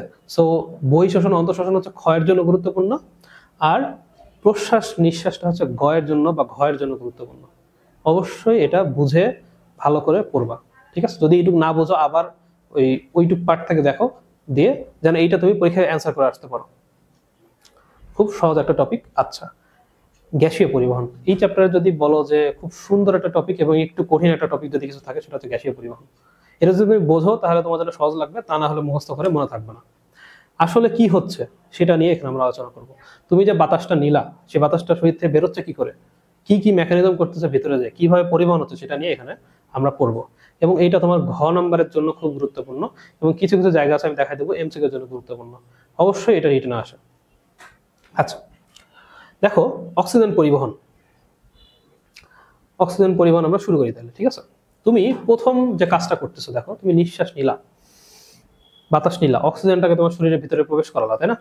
আচ্ছা, অক্সিজেন প্রবেশ করানোর পরে সেটা কোথায় যাবে? অক্সিজেন নিলা, এখান থেকে ট্রাকিয়া, ট্রাকিয়া হয়ে ব্রঙ্কাস হয়ে তোমার আলটিমেটলি ফুসফুসে গেল, ফুসফুসে গেল, ফুসফুসের কোথায় গেল? অ্যালভিওলাসে। এইবার দেখো অ্যালভিওলাসটাকে আমরা এখানে আঁকাইছি, ঠিক আছে? অ্যালভিওলাসটাকে আমরা এখানে আঁকাইছি। দেখো তোমার ধরে নাও এটা হচ্ছে আমাদের একটা অ্যালভিওলাস, ঠিক আছে? এই অ্যালভিওলাসে তোমার বাইরে থেকে দেখো, এই বাইরের যে বাতাস, তুমি যে নিঃশ্বাসের মধ্যে বাতাস নিচ্ছ সেটা একটা চাপ আছে না? সেই চাপটা কত? সেই চাপটা হচ্ছে 107 মিলিমিটার মার্কারি, ঠিক আছে? তুমি বাইরে থেকে, এই কথাটা ফোকাস দাও, বাইরে থেকে যে বাতাস নিচ্ছ সেটার চাপ কত? 107 মিলিমিটার মার্কারি। আচ্ছা, এরপরে দেখো তোমার এই যে তোমার হচ্ছে যে অ্যালভিওলাস, অ্যালভিওলাসের চারিপাশে কিছু ছোট ছোট রক্তনালিকা থাকে, সেটাকে বলা হয় কৈশিক জালিকা, ঠিক আছে? রক্তনালিকা মানে এটার মধ্যে তোমার রক্ত আছে, ঠিক আছে? এটার মধ্যে তোমার হচ্ছে দেখো রক্ত আছে।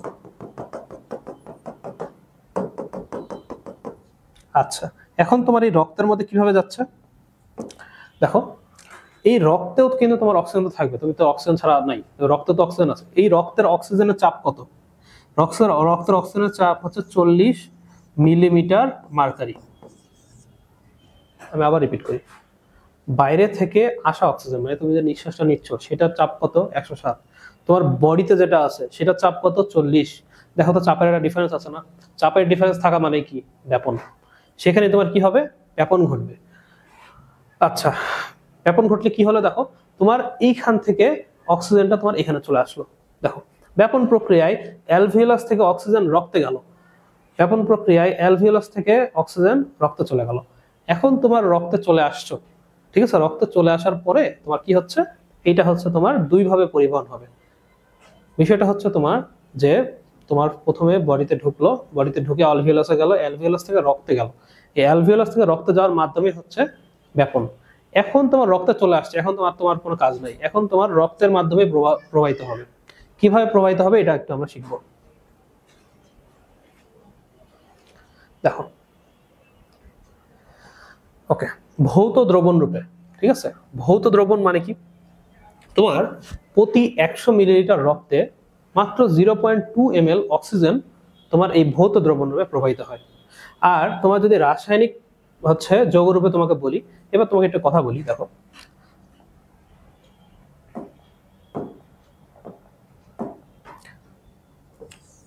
ধরে নাও এটা তোমার হচ্ছে লোহিত রক্তকণিকা বা আরবিসি, রেড ব্লাড সেল, ঠিক আছে। এখন এই লোহিত রক্তকণিকার মধ্যে তোমার কি আছে, হিমোগ্লোবিন আছে, ঠিক আছে। এই হিমোগ্লোবিনের আবার দুইটা পার্ট আছে, একটা হচ্ছে হিম আর গ্লোবিন, ঠিক আছে, হিম আর গ্লোবিন। এখন তোমার এই যে হিমোগ্লোবিন, এইটার মাধ্যমে হচ্ছে আমাদের অক্সিজেনটা প্রবাহিত হবে। মানে কি, দেখো তোমার এই যে আমাদের হিমোগ্লোবিন, এই হিমোগ্লোবিনের সাথে আমাদের কি করবে, অক্সিজেনটা এসে যুক্ত হবে।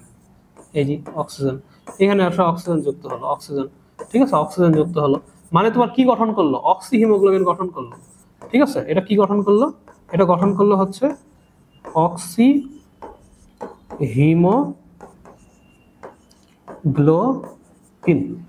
অক্সি হিমোগ্লোবিন যৌগ গঠন করলো। এখন সে মনে করো এটার সাথে উঠে চলে গেল, মানে বিষয়টা কি, মনে করো তুমি বাসা থেকে বেরোলা, বের হয়ে তুমি রিক্সা নিলা, এটা মনে করো তোমার রিক্সা, আর এটা হচ্ছে তুমি রিক্সায় উঠে তুমি চলে গেলা, এটাই হচ্ছে এখানকার মেকানিজম, ঠিক আছে। দেখো এই যে আরবিসি, আরবিসিতে হিমোগ্লোবিন থাকে, হিমোগ্লোবিনের সাথে অক্সিজেন যোগ হলো, হিমোগ্লোবিনের সাথে অক্সিজেন যোগ হয়ে অক্সি হিমোগ্লোবিন যৌগ গঠন করলো। তোমার এই বিক্রিয়াটা অবশ্যই পরীক্ষায় লিখতে হবে। দেখো তোমার এই যে হিমোগ্লোবিন, ঠিক আছে, হিমোগ্লোবিন প্লাস অক্সিজেন, তোমার কি হবে, অক্সি হিমোগ্লোবিন যৌগ হবে। এটা হচ্ছে HbO2, এখানে 4, এখানে হচ্ছে 4, আর এখানে হচ্ছে 4। ওকে, এটা হচ্ছে তোমার বিক্রিয়া। এই বিক্রিয়াটা অবশ্যই তোমার পরীক্ষায় এসে লিখতে হবে।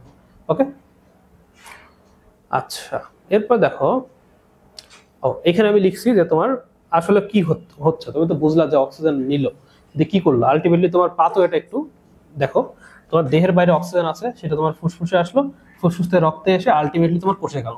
তোমার সব সময় উদ্দেশ্য হবে বাইরে থেকে কোষে আসবে অথবা কোষ থেকে বাইরে যাবে, ঠিক আছে। কোষ থেকে বাইরে কে যাবে, কার্বন ডাইঅক্সাইড যাবে। এবার দেখো রিটেনের জন্য আরো একটা গুরুত্বপূর্ণ কোশ্চেন, কার্বন ডাইঅক্সাইড পরিবহন, এটা দেয় এবং এটা তোমাকে বুঝতেই হবে। এটা যদি তুমি বোঝো তাহলে অ্যান্সার করে আসতে পারবে। দেখো কি হচ্ছে, প্রথম কথা, তোমার স্টার্টিংটা, তোমার এই কার্বন ডাইঅক্সাইডের উৎস কোথায়, তুমি তো নিচ্ছ অক্সিজেন, কার্বন ডাইঅক্সাইড আসতেছে কোথায় তোমার, দেখো তুমি যে শর্করা নিলা, মানে শর্করা তুমি যে খাইছো, তাই না, C6H12O6, এই শর্করাটা তোমার কি হচ্ছে, জারণ হচ্ছে, পড়লা না একটু আগে শ্বসনের, জারণ হয়ে তোমার কি হলো, কার্বন ডাইঅক্সাইড এবং পানি তৈরি করলো, এটুকু কথা মনে আছে। এই কার্বন ডাইঅক্সাইডটাই হচ্ছে তোমার শুরু, এইখান থেকে তোমার দেহ থেকে এই কার্বন ডাইঅক্সাইড তোমার বের করতে হবে না, কার্বন ডাইঅক্সাইড তো আমাদের শরীরের জন্য ক্ষতিকর, বুঝছো। তোমার স্টার্টিংটা কোথা থেকে, এটা কিন্তু তোমার সেলে আছে কার্বন ডাইঅক্সাইডটা, ওইখান থেকে এখন তোমার উল্টা পথা বের করতে হবে। কারণ আগে আমরা কি করছিলাম, নিলাম, ফুসফুসে গেল, ফুসফুস থেকে অ্যালভিওলাস, অ্যালভিওলাস থেকে তোমার রক্ত থেকে কোষে, এখন তোমার উল্টা, তোমার কোষ, কোষ থেকে তোমার যাবে উল্টা পথে, কোষ থেকে তোমার রক্তে আসবে, রক্ত থেকে ফুসফুস, ফুসফুস থেকে তোমার বের হয়ে যাবে। ওকে, দেখো এই যে কোষে কার্বন ডাইঅক্সাইড আছে, কোষ থেকে রক্তে যাবে, রক্ত থেকে ফুসফুসে যাবে, ফুসফুস থেকে দেহের বাইরে চলে গেল। এখন তোমার এই পুরো মেকানিজমের মধ্যে তোমার বইয়ে পড়াচ্ছে কতটুকু, রক্তে তোমার কিভাবে কার্বন ডাইঅক্সাইডটা পরিবহন হয়, মানে রক্তের মধ্যে তুমি আসো, এখন এই কার্বন ডাইঅক্সাইড গুলো কিভাবে কিভাবে যাবে, এটা নিয়ে তোমার এখানে পড়া, ঠিক আছে। দেখো এইটা মনে করো তোমার একটা রক্তনালী, ঠিক আছে, এখানে তোমার ব্লাড আছে,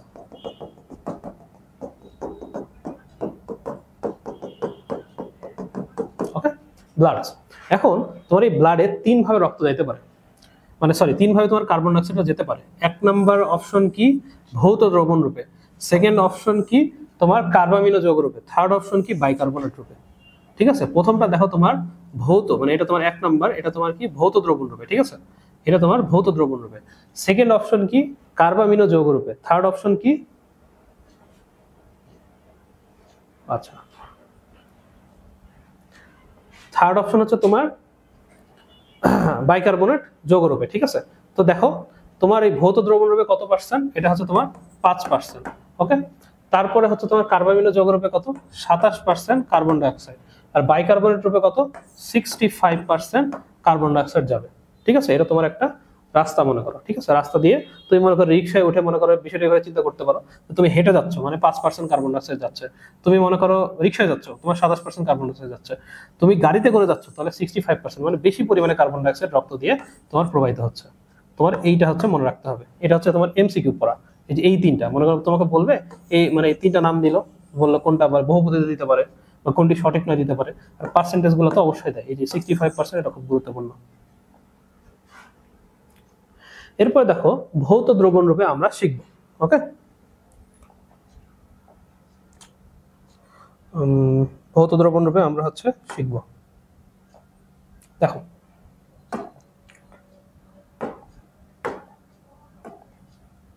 তোমার কিভাবে হচ্ছে, তোমার হচ্ছে রক্ত রস।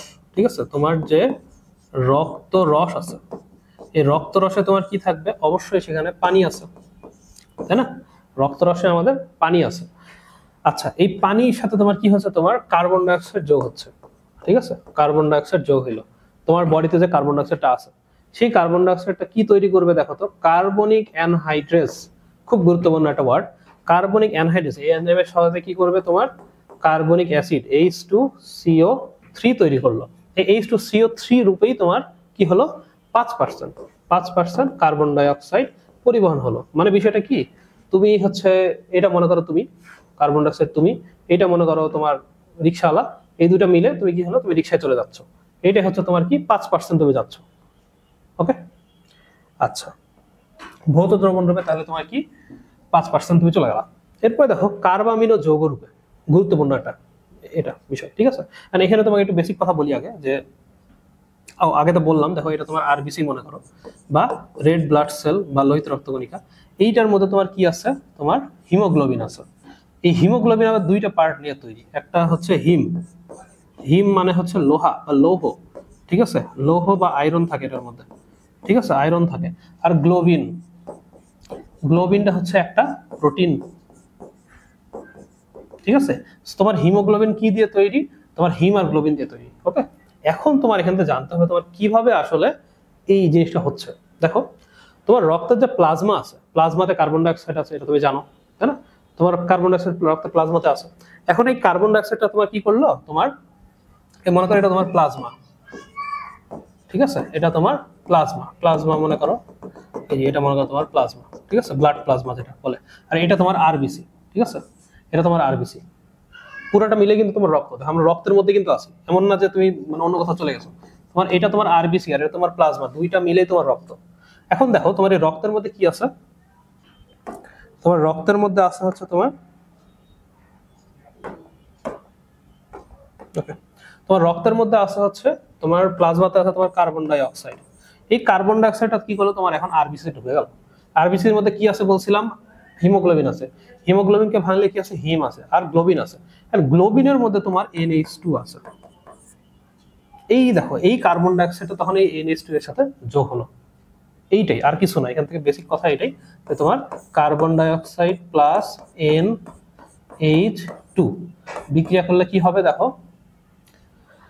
কার্বামিনো যৌগ গঠন করবে। এই যে দেখো নিচে এখানে লেখা আছে যে এইটা বিক্রিয়া করলে তোমার কি হবে, দেখো H, এই দেখো হিমোগ্লোবিন N দিয়ে এখানে তোমার H and COOH, মানে দেখো তোমার এই যে এখান থেকে তোমার হিমোগ্লোবিনটা নিচে, ওই যে ওই হিমোগ্লোবিন দিচ্ছে, N নিচে এখান থেকে, তো এখান থেকে তোমার একটা H নিচে, আর এখানে C, দেখো C আছে না এখানে, এটার সাথে একটা H যোগ করে দিচ্ছে, দিয়ে COOH করছে। এটাই তোমার কার্বামিনো হিমোগ্লোবিন। ওকে, এরপরে দেখো তোমার দুই ভাবে হতে পারে, কার্বামিনো হিমোগ্লোবিন অথবা তোমার হচ্ছে কার্বামিনো প্রোটিন। বিষয়টা হচ্ছে কেমন, যে তোমার কার্বন ডাই অক্সাইড, ঠিক আছে, কার্বন ডাই অক্সাইডের সাথে যখন তোমার প্লাজমা প্রোটিন যুক্ত হচ্ছে, তখন তোমার কি হচ্ছে, কার্বামিনো হচ্ছে তোমার কার্বামিনো প্রোটিন রূপে তোমার গঠন হচ্ছে। দেখো এখানে কার্বন ডাইঅক্সাইড পরিবহনের আরেকটা কি আছে দেখো, কার্বামিনো প্রোটিন রূপে, তাই না? তোমার কার্বন ডাই অক্সাইড, এটা CO2 হবে, হ্যাঁ, কার্বন ডাই অক্সাইড প্লাস হচ্ছে তোমার প্লাজমা প্রোটিন, ঠিক আছে, প্লাজমা প্রোটিন, এটা কি হবে তোমার carbamino protein, PRNH carbamino protein রূপে তোমার কি হবে পরিবহন হবে। এখন দেখো তোমার কাছে মনে করো 100 ml ব্লাড আছে, এই 100 ml ব্লাডের মধ্যে কি হবে তোমার 3 ml কার্বন ডাই অক্সাইড পরিবহন হবে, কিন্তু 3 ml কে আবার আমরা ভাগ করতেছি কিভাবে দেখো, তোমার কাছে 3 ml কার্বন ডাই অক্সাইড মনে করো আছে, ঠিক আছে, এইটাকে আমরা ভাগ করছি দুই ভাগে, একটা হচ্ছে 2 ml, একটা হচ্ছে 1 ml, ঠিক আছে, 2 ml আর 1 ml। 2 ml হবে যে তুমি ফার্স্টে যেটা পড়লা কার্বামিনো হিমোগ্লোবিন রূপে, আর 1 ml হবে হচ্ছে কার্বামিনো প্রোটিন রূপে, ঠিক আছে, ওকে। এরপরে আসো সবচেয়ে গুরুত্বপূর্ণ পড়া বাইকার্বনেট রূপে। এই জিনিসটা তোমাকে আমি একটু বুঝাবো, এটা বোঝাটা খুব গুরুত্বপূর্ণ কোথায় কি হচ্ছে, কারণ ম্যাক্সিমাম ইন্টারমিডিয়েট স্টুডেন্ট এই ক্লোরাইড শিফট, তারপরে এই যে কোথা থেকে কি হচ্ছে কেন হচ্ছে এইটুকু বুঝতে পারে না। তুমি জাস্ট একটু মনোযোগ দাও, এই টপিকটা তোমার কাছে সবচেয়ে সহজ লাগবে ইনশাল্লাহ, ঠিক আছে। আচ্ছা, সো এই টপিকটা আমাদের পড়ার আগে তোমাকে একটা জিনিস আগে বলি, সেটা হচ্ছে কি যে তুমি বাইকার্বনেটটা কি HCO3, তাই না, এই বাইকার্বনেট রূপে পরিবাহিত হবে, মানে কি তোমার এই এটার মধ্যে দেখো কার্বন ডাইঅক্সাইড আছে না, মানে কার্বন ডাইঅক্সাইডটা আলটিমেটলি তোমার বাইকার্বনেট, মানে বাইকার্বনেটের সাথেও আরেকটা জিনিস যুক্ত হবে। যেমন দেখো আমাদের যে এইটা মনে করো এইটা হচ্ছে আমাদের RBC, ঠিক আছে, বা লোহিত রক্ত কণিকা, আর এইটা হচ্ছে তোমার প্লাজমা, ঠিক আছে, রক্তের প্লাজমা। সো মেইনত তোমার এই বাইকার্বনেট তোমার এইটার মাধ্যমে হবে, এইটার মাধ্যমে হবে, ঠিক আছে। এটা আমরা মনে রাখবো কি দিয়ে, মনে রাখবো হচ্ছে প্লাজমা না, কি দিয়ে মনে রাখবো আমরা মনে রাখবো হচ্ছে প্লাজমা না। এই একটা ওয়ার্ড মনে রাখলে তোমার এইখানে কোনো কনফিউশন বাঁধবে না। কিভাবে দেখো, তুমি মনে রাখবা কি প্লাজমা না, না মানে হচ্ছে সোডিয়াম। তাহলে দেখো তোমার কিন্তু আর উল্টাপাল্টা হচ্ছে না যে প্লাজমা দিয়ে কোনটা আর লোহিত রক্ত কণিকা দিয়ে কোনটা। বিষয়টা কিরকম, তোমার প্লাজমা দিয়ে হবে হচ্ছে সোডিয়াম বাইকার্বনেট, ঠিক আছে। তুমি পুরা টপিকটা দেখো, তোমার কাছে সহজ লাগবে, প্রথম দেখাতে না বুঝতে পারো। আচ্ছা, প্লাজমা দিয়ে তুমি কি মনে রাখবা, প্লাজমা না মানে সোডিয়াম বাইকার্বনেট রূপে পরিবাহিত হলো কার্বন ডাই অক্সাইড। তোমার কার্বন ডাই অক্সাইডটা কি হচ্ছে তোমার সোডিয়াম বাইকার্বনেট রূপে পরিবাহিত হচ্ছে, তাহলে তোমার প্লাজমাটা হয়ে গেল। তাহলে লোহিত রক্তকণিকা কি দিয়ে যাবে, পটাশিয়াম বাইকার্বনেট KHCO3 রূপে, তাই না। আচ্ছা, এবার আসো আমরা মেকানিজমটা একটু বুঝি। তোমার কাছে প্রথমে সেল বা টিস্যুতে তোমার কার্বন ডাই অক্সাইড ছিল, তাই না, সেল বা টিস্যুতে তোমার কাছে কার্বন ডাই অক্সাইড ছিল। এখন তুমি কি করলা, তোমার কাছে হচ্ছে কি আছে লোহিত রক্তকণিকার প্লাজমা, তাই না। তাহলে দেখো তুমি এটাকে এভাবে ভাগ করতে পারো। ফার্স্ট আমরা লোহিত রক্তকণিকাটা দেখাই এখানে, যে তোমার এই কার্বন ডাই অক্সাইডটা তোমার কোথায় আসতেছে, লোহিত রক্তকণিকার ভিতরে আসতেছে। এইটা ধরে নাও তোমার লোহিত রক্তকণিকা, ঠিক আছে, এইটা ধরে নাও তোমার কি লোহিত রক্তকণিকা। লোহিত রক্তকণিকা তোমার কি হচ্ছে, এই কার্বন ডাই অক্সাইডটা তোমার ভিতরে আসলো, কার্বন ডাই অক্সাইডটা তোমার কি হচ্ছে পানির সাথে যুক্ত হলো, কারণ তোমার লোহিত রক্তকণিকা এটা হচ্ছে RBC, ঠিক আছে, এই লোহিত রক্তকণিকার মধ্যে তোমার RBC আছে, এটার সাথে যুক্ত হয়ে কি হলো কার্বনিক অ্যানহাইড্রেস, তুমি জানো এটার নাম আগে পড়ছো, কি তৈরি করবে H2CO3 কার্বনিক অ্যাসিড। তাহলে দেখো তোমার কাছে টিস্যু ছিল, টিস্যু থেকে তোমার লোহিত রক্তকণিকার ভিতরে এই কার্বন ডাই অক্সাইডটা চলে আসলো, এসে পানির সাথে বিক্রিয়া করে তোমার কার্বনিক অ্যানহাইড্রেসের সাহায্যে তোমার হচ্ছে H2CO3 তে পরিণত হলো, ওকে। আচ্ছা, এখন এটার পরে কি করবে, এইটার পরে এইটা আবার ভাঙবে। কিভাবে ভাঙবে দেখো, এইটা হচ্ছে তোমার H প্লাস এবং HCO3 মাইনাস, এইভাবে হচ্ছে ভেঙে যাবে, ঠিক আছে। কি কি দেখো, তোমার H প্লাস, ঠিক আছে, এটা হচ্ছে তোমার কি ভেঙে তোমার কি তৈরি করলো দেখো H প্লাস আর HCO3 মাইনাস, এটাকে ভাঙলে এটা হয়।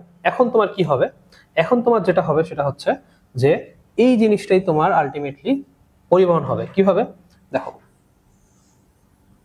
এইটা মনে করো তোমার প্লাজমা, ঠিক আছে, এইটা ধরে নাও তোমার প্লাজমা, আর প্লাজমার মধ্যে কি হচ্ছে তোমার এই HCO3 মাইনাসটা এই প্লাজমাতে চলে গেল। এখন শুধু একটা দেখো, তোমার সেল একটা সেল থেকে আরেকটা সেলে যাচ্ছে, একটা জায়গায় ঘাটতি হলো, ঘাটতিটা পূরণ করা লাগবে, মানে তোমার দুই জায়গায় সাম্যাবস্থা আনা লাগবে। তোমার এইখানে যে HCO3 মাইনাসটা গেল, এইটার বদৌলতে প্লাজমা থেকে তোমার ক্লোরিনটা এখানে চলে আসবে, ঠিক আছে। এটা আমি আরেকবার একটু তোমাকে বুঝাই দেখো। তোমার এটা মনে করো লোহিত রক্তকণিকা কি হচ্ছে তোমার পানি প্লাস কার্বন ডাই অক্সাইড, এইটা তোমার কি হলো কার্বনিক অ্যানহাইড্রাইডের সাহায্যে H2CO3 তৈরি হলো। ঠিক আছে, এইটা আবার ভাঙলো, ভেঙে তোমার কি হলো H plus plus CO H plus plus HCO3 minus তৈরি হলো। আমাদের মেইন উদ্দেশ্য হচ্ছে এই HCO3 মাইনাস তৈরি করা। ঠিক আছে, আমাদের মেইন উদ্দেশ্যটা কি, আমাদের HCO3 মাইনাস তৈরি করা। এটা আমাদের কোথায় হলো, এটা হলো হচ্ছে আমাদের লোহিত রক্তকণিকা। ঠিক আছে, RBC লোহিত রক্তকণিকা এটা হলো। এখন এই HCO3 মাইনাসটা কি করবে, তোমার প্লাজমাতে যাবে। এইখান থেকে দেখো মনে করো নিচে এটা তোমার প্লাজমা, এইটা তোমার কোথায় গেল, এই দেখো এটা হচ্ছে তোমার একটা চ্যানেলের মাধ্যমে মনে করো প্লাজমাতে চলে গেল। ঠিক আছে, এই যে HCO3 মাইনাসটা প্লাজমাতে গেল। এখন এটা গেলেই তো হবে না, তোমার এখানে একটা ঘাটতি দেখো, মাইনাসের ঘাটতি হচ্ছে, তাহলে একটা মাইনাস তোমার এখানে আসতে হবে। তাই এটার কারণে ক্লোরিনটা এখান থেকে এখানে চলে আসে। এই দেখো ক্লোরিনটা যে এখানে আসলো, এইটাকে বলা হয় ক্লোরাইড শিফট, আমরা একটু পরে দেখবো। আচ্ছা, এখন দেখো তোমাকে মনে রাখতে হবে যে প্লাজমা যেটা, ঠিক আছে, প্লাজমাতে তোমার সোডিয়াম বেশি থাকে আর লোহিত রক্তকণিকায় পটাশিয়াম বেশি থাকে। তাহলে দেখো এই যে পটাশিয়ামের সাথে এটা যুক্ত হবে আর সোডিয়ামের সাথে এইটা যুক্ত হবে, বুঝলা?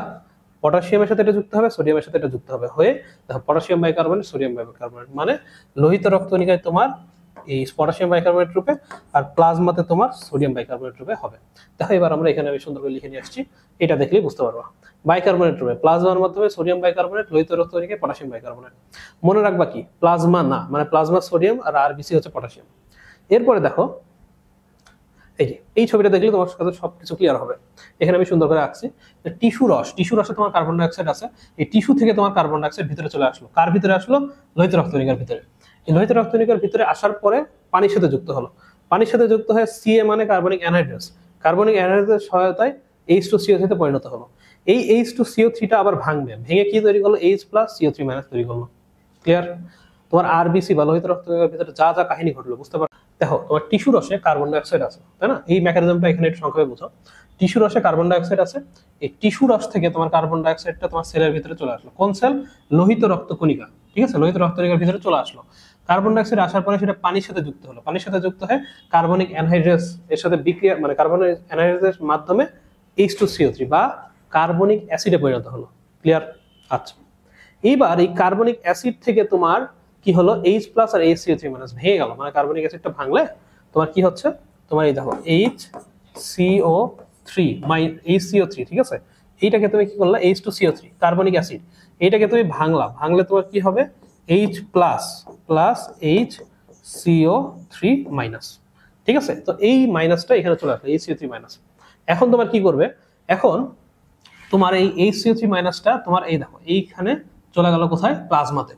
এখন প্লাজমাতে গেলে তোমার এখানে একটা মাইনাসের ঘাটতি হয়েছে, মাইনাসের ঘাটতিটা পূরণ করা লাগবে। পূরণটা কিভাবে হবে, তখন বলবে প্লাজমা বলবে আচ্ছা তুমি যেহেতু আমাকে একটা জিনিস দিলা, আমি তোমাকে ক্লোরিন দিয়ে দিচ্ছি।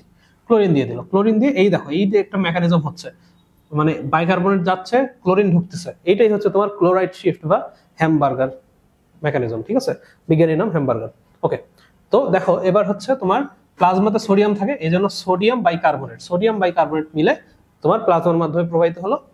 পটাশিয়াম বাইকার্বনেট মিলে তোমার লোহিত রক্তকণিকার মাধ্যমে প্রবাহিত হলো। ঠিক আছে, একটু ক্লিয়ার? ছন্দ মনে রাখবা কি, প্লাজমা না মানে সোডিয়াম বেশি, মানে NaHCO3 রূপে পরিবহন হবে। আর এখানে দেখো লিখে রাখছে যে বাইকার্বনেট লোহিত রক্তকণিকায় বেশি, তাই বাইকার্বনেট লোহিত রক্তকণিকা থেকে প্লাজমাতে গেল এবং প্লাজমা সোডিয়াম থাকে, এজন্য সোডিয়াম বাইকার্বনেট মিলে NaHCO3 তৈরি করলো। ওকে, আচ্ছা, এরপরে দেখো লোহিত রক্তকণিকা যেহেতু পটাশিয়াম বেশি থাকে, তাহলে পটাশিয়াম বাইকার্বনেটের সাথে মিলে এই পটাশিয়াম বাইকার্বনেট তৈরি করলো। এখানে আরেকবার লিখছি, দেখো আরেকবার বোঝো। প্লাজমা আর আরবিসি আছে, তো তোমার এই আরবিসি তে তোমার কি হলো, H প্লাস আর HCO3 মাইনাস তৈরি হলো। এই HCO3 মাইনাস এদিকে আসলো, ঠিক আছে, এসে তোমার সোডিয়ামের সাথে মিলে প্লাজমাতে সোডিয়াম বাইকার্বনেট। আর তোমার এখানে ক্লোরিন ছিল, ক্লোরিনটা তোমার এদিকে চলে গেল। আর আরবিসি তে পটাশিয়াম থাকে, পটাশিয়ামের সাথে এই HCO3 মাইনাস হয়ে পটাশিয়াম বাইকার্বনেট হয়ে তোমার হয়ে গেল। ওকে, তো এইটা ছিল তোমার মোস্ট ইম্পর্টেন্ট এই চ্যাপ্টারের রিটেন একটা কোশ্চেন, অক্সিজেন পরিবহন, কার্বন ডাইঅক্সাইড পরিবহন। তো তোমাকে যদি এতটুকু পর্যন্ত চ্যাপ্টারে বলি যে কি তোমার আসলেই পড়া লাগবে, এক নম্বর কথা হচ্ছে অ্যালভিওলাস পড়াই লাগবে। সেকেন্ড কথা হচ্ছে তোমার মেকানিজমটা, যেটা হচ্ছে নিঃশ্বাস প্রশ্বাসের মেকানিজম, সেকেন্ড কথা। আর থার্ড কথা হচ্ছে তোমার কি, এই যে এইটা এই অক্সিজেন এবং কার্বন ডাইঅক্সাইড পরিবহন, এই তিনটা কোশ্চেন তোমাকে মাস্ট পারাই লাগবে। কারণ এই তিনটা যদি তুমি মেকানিজম মানে বুঝো বা মানে পারো, তুমি সিকিউ অ্যান্সার করে ফেললা। ঠিক আছে? আচ্ছা, এরপরে আমরা চলে যাব হচ্ছে কোথায়, রোগবালাইয়ের মধ্যে। ঠিক আছে, এই চ্যাপ্টারে যেগুলো রোগটোগ আছে, যেহেতু দেখো তোমার এই চ্যাপ্টারটা কি তোমার লাংস রিলেটেড, তাই না? তাহলে তোমার এখানে তোমার রোগগুলো কিরকম হবে, তোমার এই উপরে তোমার রেসপিরেটরি ট্র্যাক্ট রিলেটেড হবে, তাই না? দেখো আমরা একটু পড়ি। তো প্রথমটাই হচ্ছে কি বলছে যে শ্বাসনালীর হচ্ছে সমস্যা, লক্ষণ ও প্রতিকার। এটার মধ্যে কি কি আছে দেখো, দুই ভাগে ভাগ করছে, ঊর্ধ্ব শ্বাসনালী সংক্রমণ এবং নিম্ন শ্বাসনালী সংক্রমণ। এটা তোমার একটা এমসিকিউ আসে এখান থেকে, যে কোনটি ঊর্ধ্ব কোনটি নিম্ন। দেখো ঊর্ধ্ব শ্বাসনালী সংক্রমণ হচ্ছে ফলে নাক, কান, গলা, সাইনাস আক্রান্ত হবে। আর নিম্ন মানে কি, শ্বাসনালী ও ফুসফুস আক্রান্ত হবে। ঠিক আছে, যেমন দেখো তোমার ঊর্ধ্ব শ্বাসনালীতে সংক্রমণ, যেমন সাইনোসাইটিস, ওটাইটিস মিডিয়া। ঠিক আছে, ঊর্ধ্ব শ্বাসনালী সংক্রমণ মানে কি, যেমন নাক, কান, গলা, সাইনাস। চারটা, নাক, কান, গলা, সাইনাস, এগুলো হচ্ছে কি তোমার ঊর্ধ্ব শ্বাসনালী। তো এইটা তোমার কি হবে, এইটা মনে করো কি সাইনোসাইটিস আর ওটাইটিস মিডিয়া, এটা একটা এমসিকিউ গেল।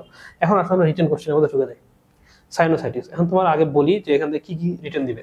তোমার একটা উদ্দীপক দিবে, প্রথমে উদ্দীপকটা দিয়ে তোমার বলবে যে অমুক ব্যক্তি বা অমুকের এটা এটা হয়েছে, এই লক্ষণ, তার কি হয়েছে। ঠিক আছে, খ নম্বরে বললো যে অমুক ব্যক্তির কি হলো। তো অমুক ব্যক্তির কি হলো, এখান থেকে তোমাকে রোগের কারণ, তারপরে হচ্ছে জটিলতা, প্রতিকার, ঠিক আছে, এই জিনিসগুলো, ওষুধ প্রয়োগ, এইগুলো একটু তোমাকে পড়তে হবে। এখানে আমি কয়েকটা জিনিস একটু বলে দিই। এবং এমসিকিউ এর জন্য খুব গুরুত্বপূর্ণ হচ্ছে এটা। ঠিক আছে, এখান থেকে তোমার এইচএসসি তে মানে লক্ষ কোটি বার কোশ্চেন আসছে, দেখবা ভালো করে। সেটা হচ্ছে যে দেখো মাথার খুলিতে মুখমণ্ডলীয় অংশের নাসাগহ্বরের দুই পাশে বায়ুপূর্ণ 4 জোড়া গহ্বর বা সাইনাস থাকে বা প্যারাসাইনাস থাকে। এখন তোমাকে বলি আসলে এখানে হয়টা কি, তোমার এখানে বিভিন্ন সাইনাস থাকে, তাই না? তোমার মনে করো দেখো ম্যাক্সিলারি অঞ্চলে তোমার কি থাকে, ম্যাক্সিলারি সাইনাস। তারপরে দুই চোখের মাঝখানে থাকে এথময়েড সাইনাস, চোখের উপরে থাকে ফ্রন্টাল সাইনাস, আর এথময়েড সাইনাসের পেছনে থাকে স্ফেনয়েড সাইনাস। ওকে, তো এইখান থেকে তোমার এমসিকিউ কিভাবে আসবে, যে কোনটা কোথায় থাকে, দুই চোখের মাঝখানে কোথায়, দুই চোখের উপরে কোথায়। আচ্ছা, এখন তোমাকে বলি যে ম্যাক্সিলারি, ফ্রন্টাল, এথময়েড, স্ফেনয়েড এগুলো কি জিনিস। তোমাকে তো নাম বলে দিলাম, এগুলো আসলে কি জিনিস। দেখো এটা হচ্ছে আমাদের মাথার যে হাড্ডিগুলো আছে, হাড্ডিগুলোর নাম। প্রথমটা দেখো ফ্রন্টাল। ফ্রন্টাল মানে তোমার এই যে এই কপাল, যেটা কপালের যে হাড্ডিটা, এই যে এতখানি আমি যেটা হাত দিয়ে আছে, এটা হচ্ছে তোমার ফ্রন্টাল। ঠিক আছে, তারপরে দেখো তোমার এথময়েড, স্পেনয়েড, এটা হচ্ছে তোমার ভিতরে আছে, এখান থেকে দেখা যাচ্ছে না। আর ম্যাক্সিলারি, ওকে গেল। এটা হচ্ছে তোমার এখান থেকে এটা পড়লা। এখন দেখো একটা কথা তোমাকে বলি, অ্যাকিউট আর ক্রনিক কি জিনিস। এখন থেকে তুমি যেখানে অ্যাকিউট এবং ক্রনিক পাবা, সেটা অ্যাকিউট আর হচ্ছে ক্রনিক তুমি পাবা। ঠিক আছে, সেটা মানে কি দেখো, অ্যাকিউট মানেই তুমি মনে রাখবা যে স্থায়িত্ব খুব কম। তোমার বইয়ে যেখানেই ওয়ার্ডটা পাবে অ্যাকিউট মানে তোমার কম, সেটা হতে পারে 1 সপ্তাহ, 2 সপ্তাহ, 3 সপ্তাহ, খুব কম। কিন্তু যখন তোমাকে বলবে ক্রনিক, ক্রনিক মানে তোমার দীর্ঘদিন ধরে জিনিসটা হচ্ছে। ঠিক আছে, দীর্ঘদিন ধরে। সো অ্যাকিউট আর ক্রনিক মানে কি, তাইলে তুমি যেখানে অ্যাকিউট পাবা মানে তোমার কম সময়, আর ক্রনিক, অ্যাকিউট মানে কম সময় আর ক্রনিক মানে তোমার বেশি সময়। ঠিক আছে, দেখো অ্যাকিউট মানে তোমার স্থায়িত্ব কত, 4 থেকে 8 সপ্তাহ, আর ক্রনিক মানে তোমার স্থায়িত্ব কত, 2 মাসের বেশি। এটা পারা লাগবে। আচ্ছা, এবার দেখো রোগের কারণ কি। রোগের কারণ তুমি যদি সবগুলো মনে রাখতে নাও পারো, কয়েকটা জিনিস একটু মাথায় রাখবা, যেন তুমি পরীক্ষার হলে আইডেন্টিফাই করতে পারো যেটা আসলে আমার কি দিছে, বা তুমি লিখতে পারো। দেখো প্রথম কথাই হচ্ছে তোমার ভাইরাস কি কি আছে। তোমার মনে করো ভাইরাস, ব্যাকটেরিয়া, কিছু কিছু ক্ষেত্রে ছত্রাকের আক্রান্ত হলেও তোমার এটা হইতে পারে। ব্যাকটেরিয়ার মধ্যে যেমন কি আছে, স্ট্রেপ্টোককাস নিউমোনি, হিমোফিলাস ইনফ্লুয়েঞ্জা। ঠিক আছে, এই দুইটা নাম মনে রাখতে পারো। ঠিক আছে, যা ইচ্ছা এখান থেকে মনে রাখলা, এটা একটা। তারপরে দেখো এইটা সেকেন্ডটা তোমার মনে রাখতে হবে, পলিপ। পলিপ সৃষ্টি হয়, তোমাকে বলবে যে পলিপ কোথায় সৃষ্টি হয়, বা তোমাকে উদ্দীপকে দিয়ে দিল যে অমুক ব্যক্তি মনে করো রহিমের পলিপ হয়েছে, বা এরকম একটা উদ্দীপক দিল ধরো। তো এই পলিপ তোমার ওয়ার্ডটা মনে রাখতে হবে। পলিপটা কি জিনিস দেখো, ঠান্ডাজনিত কারণে, অ্যালার্জিজনিত কারণে বা ব্যবধায়ক পর্যায়ে অস্বাভাবিকতায় সাইনাস গহ্বর অবরুদ্ধ হয়ে যায়। নাকে পলিপ সৃষ্টি হলে, নাসা গহ্বরে মিউকাসের স্ফীতির ফলে নাসা পথ শুরু হয়ে ক্রনিক সাইনাসাইটিস হতে পারে। এছাড়া দেখো দাঁতের ইনফেকশন থেকে বা দাঁত তুলতে গিয়েও সাইনাসের আক্রমণ হতে পারে। সো এটা এখান থেকে পড়বা, এই 8টা 9টা পয়েন্ট রিডিং পড়বা, যে কটা মনে রাখতে পারো লিখবা। আচ্ছা, রোগের লক্ষণটা কি দেখো, নাক থেকে তোমার হলুদ বা সবুজ বর্ণের ঘন তরল বের হবে। দেখো আমরা কিন্তু নর্মালি যে হাঁচি কাশি দিই, আমাদের যে নাক থেকে যে আমাদের ইয়েটা বের হয়, সেটা কি ম্যাক্সিমাম সাদা কালারেরই হয়। কিন্তু তোমার যখনই সেটা হলুদ বা সবুজ কালারের হবে, এটা তোমার একটা আইডেন্টিফাইং পয়েন্ট যে কারো সাইনোসাইটিস হয়েছে। কিভাবে বুঝবো, তার নাক থেকে তোমার হলুদ বা সবুজ কালারের ঘন তরল বের হবে এবং রক্ত বা পুজো থাকতে পারে অনেক সময়। Okay? এছাড়া তোমার মাথা ব্যথা হবে, জ্বর হবে, ঠিক আছে, তারপর ওর বলতে তুমি ক্লান্ত হয়ে পড়বা, নাক বন্ধ হয়ে থাকবে, ঠিক আছে, নাক দিয়ে বাজে গন্ধ বের হবে, মাথা ব্যথার সাথে দাঁতে ব্যথা থাকবে, কাশি হবে, এগুলা জাস্ট লক্ষণ, ঠিক আছে। মেইন আইডেন্টিফাইং পয়েন্ট হচ্ছে তোমার প্রথমটা জটিলতা, ঠিক আছে। জটিলতা কি, তোমার অনেক সময় সেটা চোখের আক্রমণ যদি হয়, চোখের পেরি অরবিটাল ও অরবিটাল সেলুলাইটিস সহ আরো অনেক জটিলতা দেখা দিতে পারে। এছাড়া তোমার মস্তিষ্কে সংক্রমণ হলে তোমার মাথা ব্যথা হতে পারে, দৃষ্টিহীনতা হতে পারে, অথবা মৃত্যু হয়ে যেতে পারে। ওকে, প্রতিকার কি, প্রতিকারের পয়েন্টগুলো পড়বা। কি করতে হবে, গরম পানিতে ভিজিয়ে তোমার হচ্ছে বারবার মুখ চোখে চেপে ধরা, তারপরে মিউকাস তরলে প্রচুর পরিমাণে পানি পান করা, ঠিক আছে। তারপরে মিউকাসটাকে তরল করতে হলে পানি পান করা, 2-4 বার নাক দিয়ে বাষ্প টেনে নেওয়া, নেবুলাইজ করে যেটা, ঠিক আছে, ওইটা করতে পারো। ওষুধ প্রয়োগ, তুমি কি ওষুধ প্রয়োগ করবা, অ্যাকিউট সাইনোসাইটিস হলে ওষুধের দরকার হয় না, কারণ অল্প ডিউরেশন সেরে যায়। কিন্তু তখন তোমার দীর্ঘদিন ধরে কিছু হচ্ছে, তখন তোমার ওষুধের দরকার পড়বে, ঠিক আছে। ক্রনিক সাইনোসাইটিস হলে সেটা 3 থেকে 4 সপ্তাহ ওষুধ চলে। আচ্ছা, এরপরে দেখো, কোন শিশু যদি নাক দিয়ে তরল নির্গমন সহ 2 থেকে 3 সপ্তাহ ধরে কাশি এবং 102.2 ডিগ্রি জ্বর, মাথা ব্যথা ও প্রচন্ড চোখ ফোলা অসুখে ভোগে, তাহলে বিশেষজ্ঞ ডাক্তারের নির্দেশে অ্যান্টিবায়োটিক শুরু করতে হবে, ঠিক আছে। আচ্ছা, ওকে, এরপর দেখো ওটাইটিস মিডিয়াতে আমরা চলে যাই। আচ্ছা, এখানে একটা কথা মনে পড়লো, হ্যাঁ, অ্যান্টিবায়োটিকটা দেখে, আজকালকার এই যে আমাদের গ্রাম অঞ্চলে এটা বেশি দেখা যায় যে মানুষজন মনে করে যে কবিরাজ বা হচ্ছে এই টাইপের লোকজনদের কাছে চলে যায়, তে বলে যে আমার এই অসুখ হয়েছে, একটা পাউডার বা গুঁড়া কিছু দিবে, তুমি খেয়ে দেখবা যে সুস্থ হয়ে গেছো।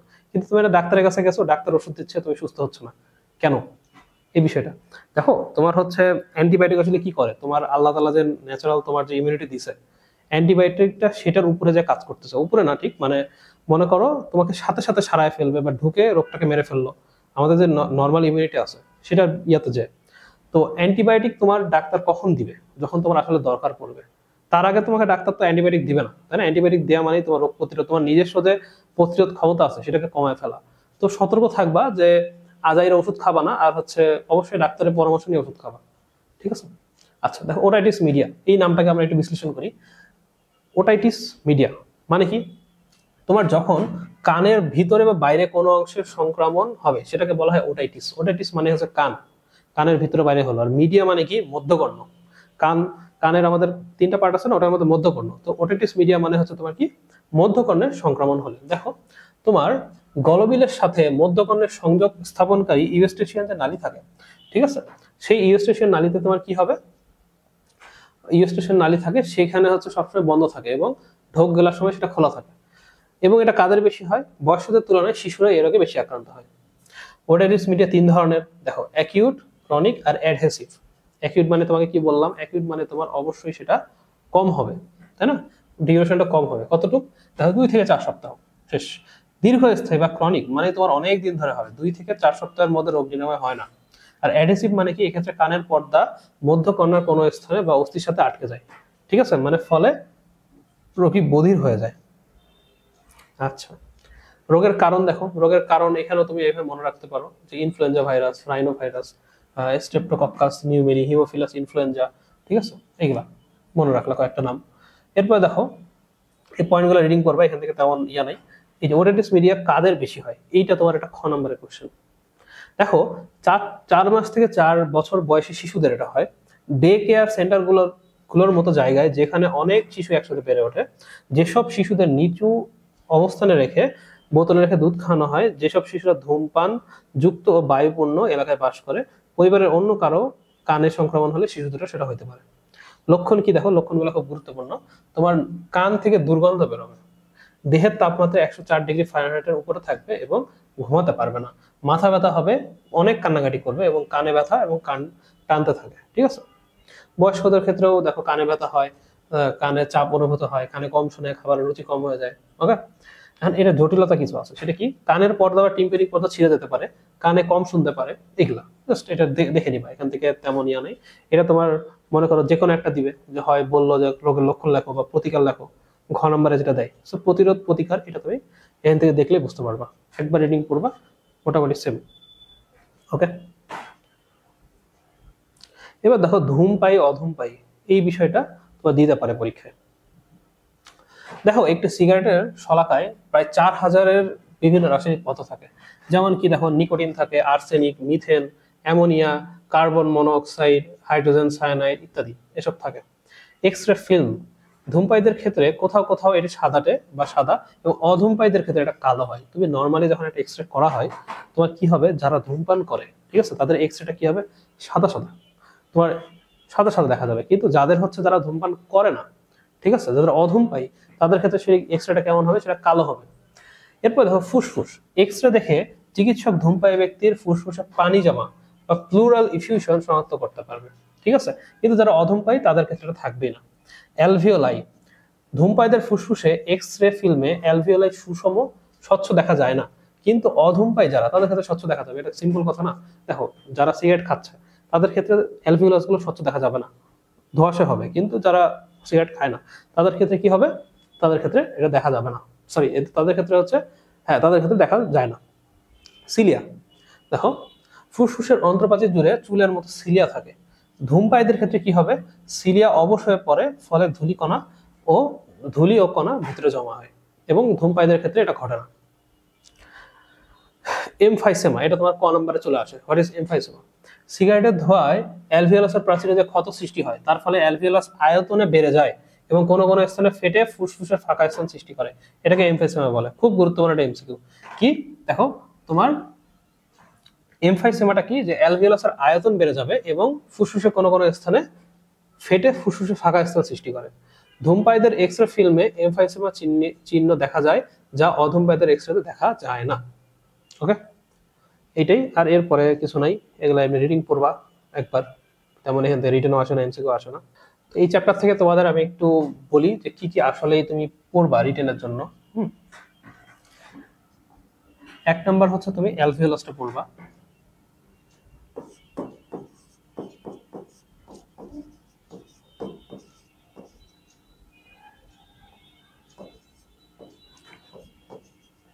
এক নম্বর কথা তুমি অ্যালভিওলাস পড়বা। দুই নম্বর কথা কি, তুমি হচ্ছে ওই যে প্রশ্বাস আর নিঃশ্বাস, প্রশ্বাস নিঃশ্বাস, এটার মেকানিজমটা পড়বা। থার্ড পয়েন্ট কি তোমার, থার্ড পয়েন্ট হচ্ছে তোমার ইয়েটা, এই অক্সিজেন কার্বন ডাইঅক্সাইড পরিবহন, অক্সিজেন ও কার্বন ডাইঅক্সাইড পরিবহন। 4 নম্বর হচ্ছে তোমার সাইনোসাইটিস,